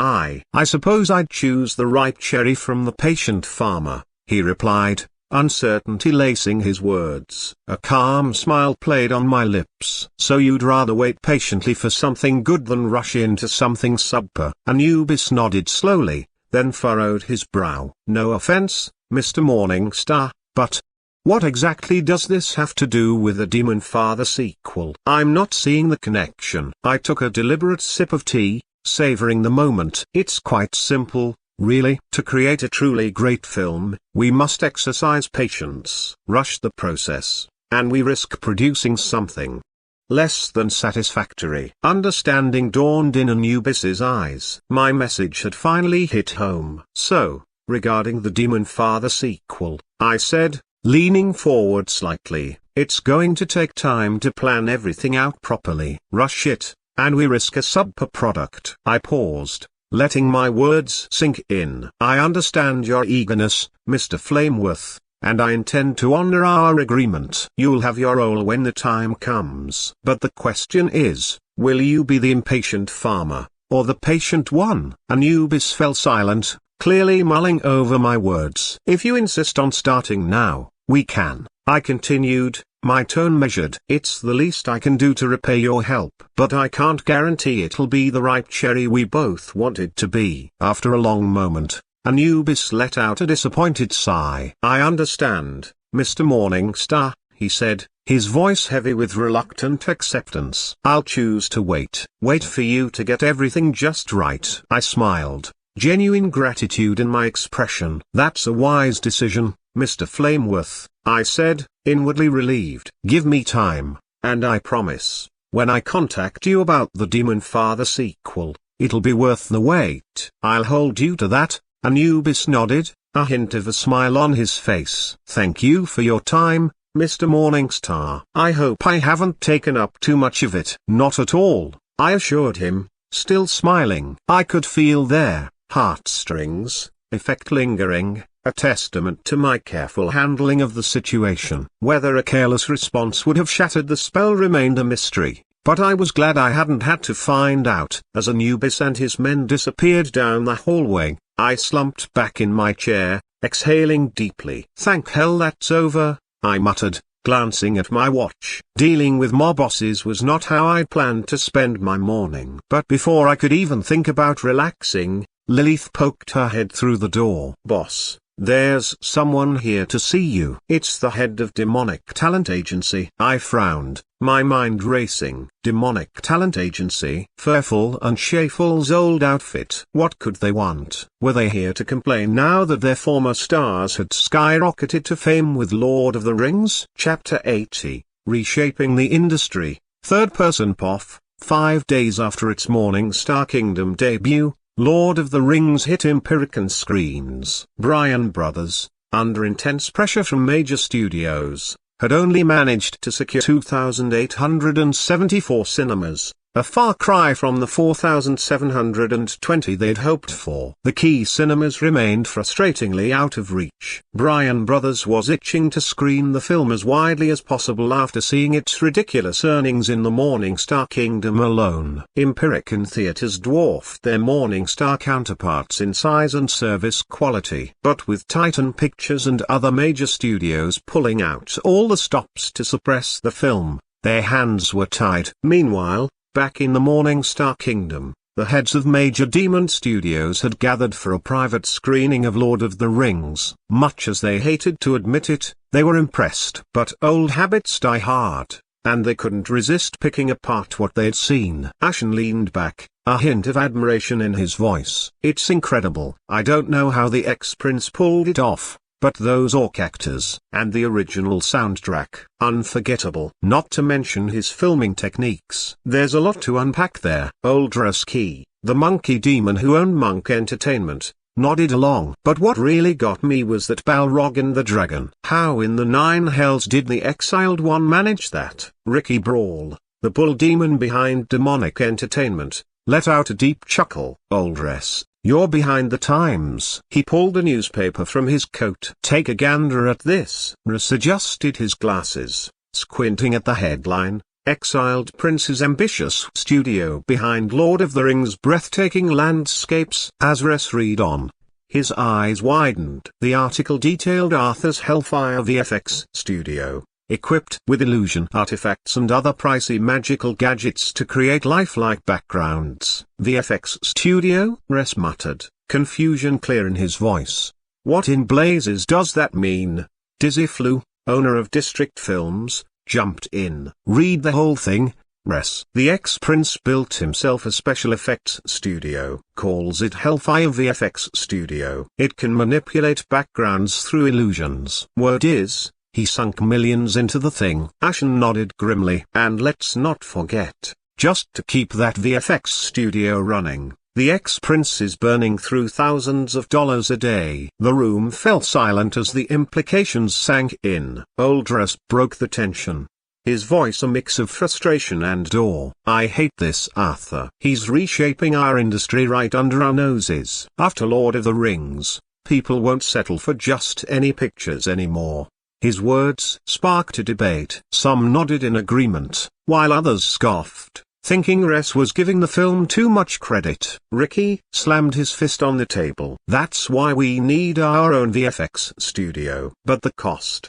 Dizzy hesitated, his voice trailing off. "Look at the profits rolling in from Lord of the Rings." Ricky countered. "We're talking millions here." Greed glinted in Ashen's eyes. "Sure, it'll cost millions up front, but think of the potential returns." Old Russ cautiously interjected. "It's not that simple. We can't just conjure up millions like Arthur did." "Of course not," Ricky agreed. "That's why we pool our resources. Each of us contributes to build a shared VFX studio." The promise of profits was tempting, but the idea of sharing both costs and rewards didn't sit well with everyone. They discussed the idea, but soon many of them began to disagree. Dizzy was the first to bail. "I'm out. I don't like Demon Pictures and Demonic Entertainment having more control." "Count me out too," mumbled Demon Spirit, breaking his usual silence. "Same here," Old Russ chimed in. As the studio heads bickered, across town, another drama was unfolding. The agencies that had sold their stars to Hellfire Agency were now eating crow. Demonic Talent Agency and Devil Contracts, former homes to Furful, Shafel, and Rupert Darkflame, were practically begging Arthur to sell the actors back. But Arthur stood firm, turning them away at every turn. All they could do was watch, filled with regret, as Lord of the Rings soared in popularity, catapulting their former stars to new heights of fame. Despite the drama swirling through the Morning Star Kingdom's entertainment industry, Lord of the Rings continued its meteoric rise. In Empirica, the film raked in a staggering $10 million on its opening day alone. The entertainment moguls could only grit their teeth, their eyes glinting with a mixture of greed and regret. But even as they coveted the film's success, they couldn't deny the seismic shift happening before them. The picture industry was entering a new era, and the architect of this change was none other than Arthur Morningstar, the exiled prince they'd all underestimated. The world was embracing this change as Lord of the Rings conquered box offices far beyond Morningstar and Empirica. In the Moonlight Kingdom, the film's first-day earnings hit a jaw-dropping $8.4 million, even under the intense pressure from Titan Pictures in the Evros continent. Major studios across kingdoms and countries, salivating over the film's profits, began a frenzied race to acquire distribution rights. Representatives flocked to Arthur, each trying to outbid the other. Some returned home triumphant, rights secured, while others left empty-handed, nursing wounded pride and emptier pockets. As days slipped by, Lord of the Rings made its debut in the Horn Kingdom. Demons lined up in droves, eager to experience the film that had set the world ablaze. In the capital of Horn Kingdom, the streets bustled with activity as people flocked to theaters, eager to catch the much-hyped film. Among the crowd, a couple made their way towards the cinema. "Is this film you've been going on about really worth all the fuss?" Lee Junfan asked his girlfriend, Linda, skepticism evident in his voice. Linda's eyes sparkled with excitement as she held up 2 tickets. "Trust me, Lee. My uncle works for Righteous Film Studio, and you know he never talks about movies. But when he came back from seeing this one, he couldn't stop raving about it. He even gave us these tickets, see?" Lee shoved his hands deeper into his pockets, still looking unconvinced. "I don't know. I read in the papers that it's so bad it's funny. That's why it's doing well at the box office." Linda shook her head, exasperation creeping into her voice. "Don't believe everything you read, Lee. It's obvious those stories are just hit pieces. People don't buy tickets for bad films, even if they're unintentionally funny." "If you say so." Lee shrugged, his tone non-committal. Linda pouted, nudging him playfully. "I know you're only interested in martial arts films, but give this a chance. Trust me on this one, okay?" All right, Lee conceded with a small smile. "We'll watch the film." As they joined the queue, Lee couldn't help but reflect on Linda's words. She was right. He had always been obsessed with martial arts films. Like many children growing up in Horn, Morningstar, or even Thorn, he'd been raised on a steady diet of high-flying kicks and dramatic fight scenes. It was no wonder he dreamed of becoming an actor and starring in his own martial arts epic. But as he looked around at the excited faces in line, Lee was reminded of the harsh reality. For most young adults, that dream was just that, a dream. Unlike Bobby Morningstar, who could throw money at vanity projects, the average person couldn't afford to finance their own martial arts blockbuster. Thanks for listening.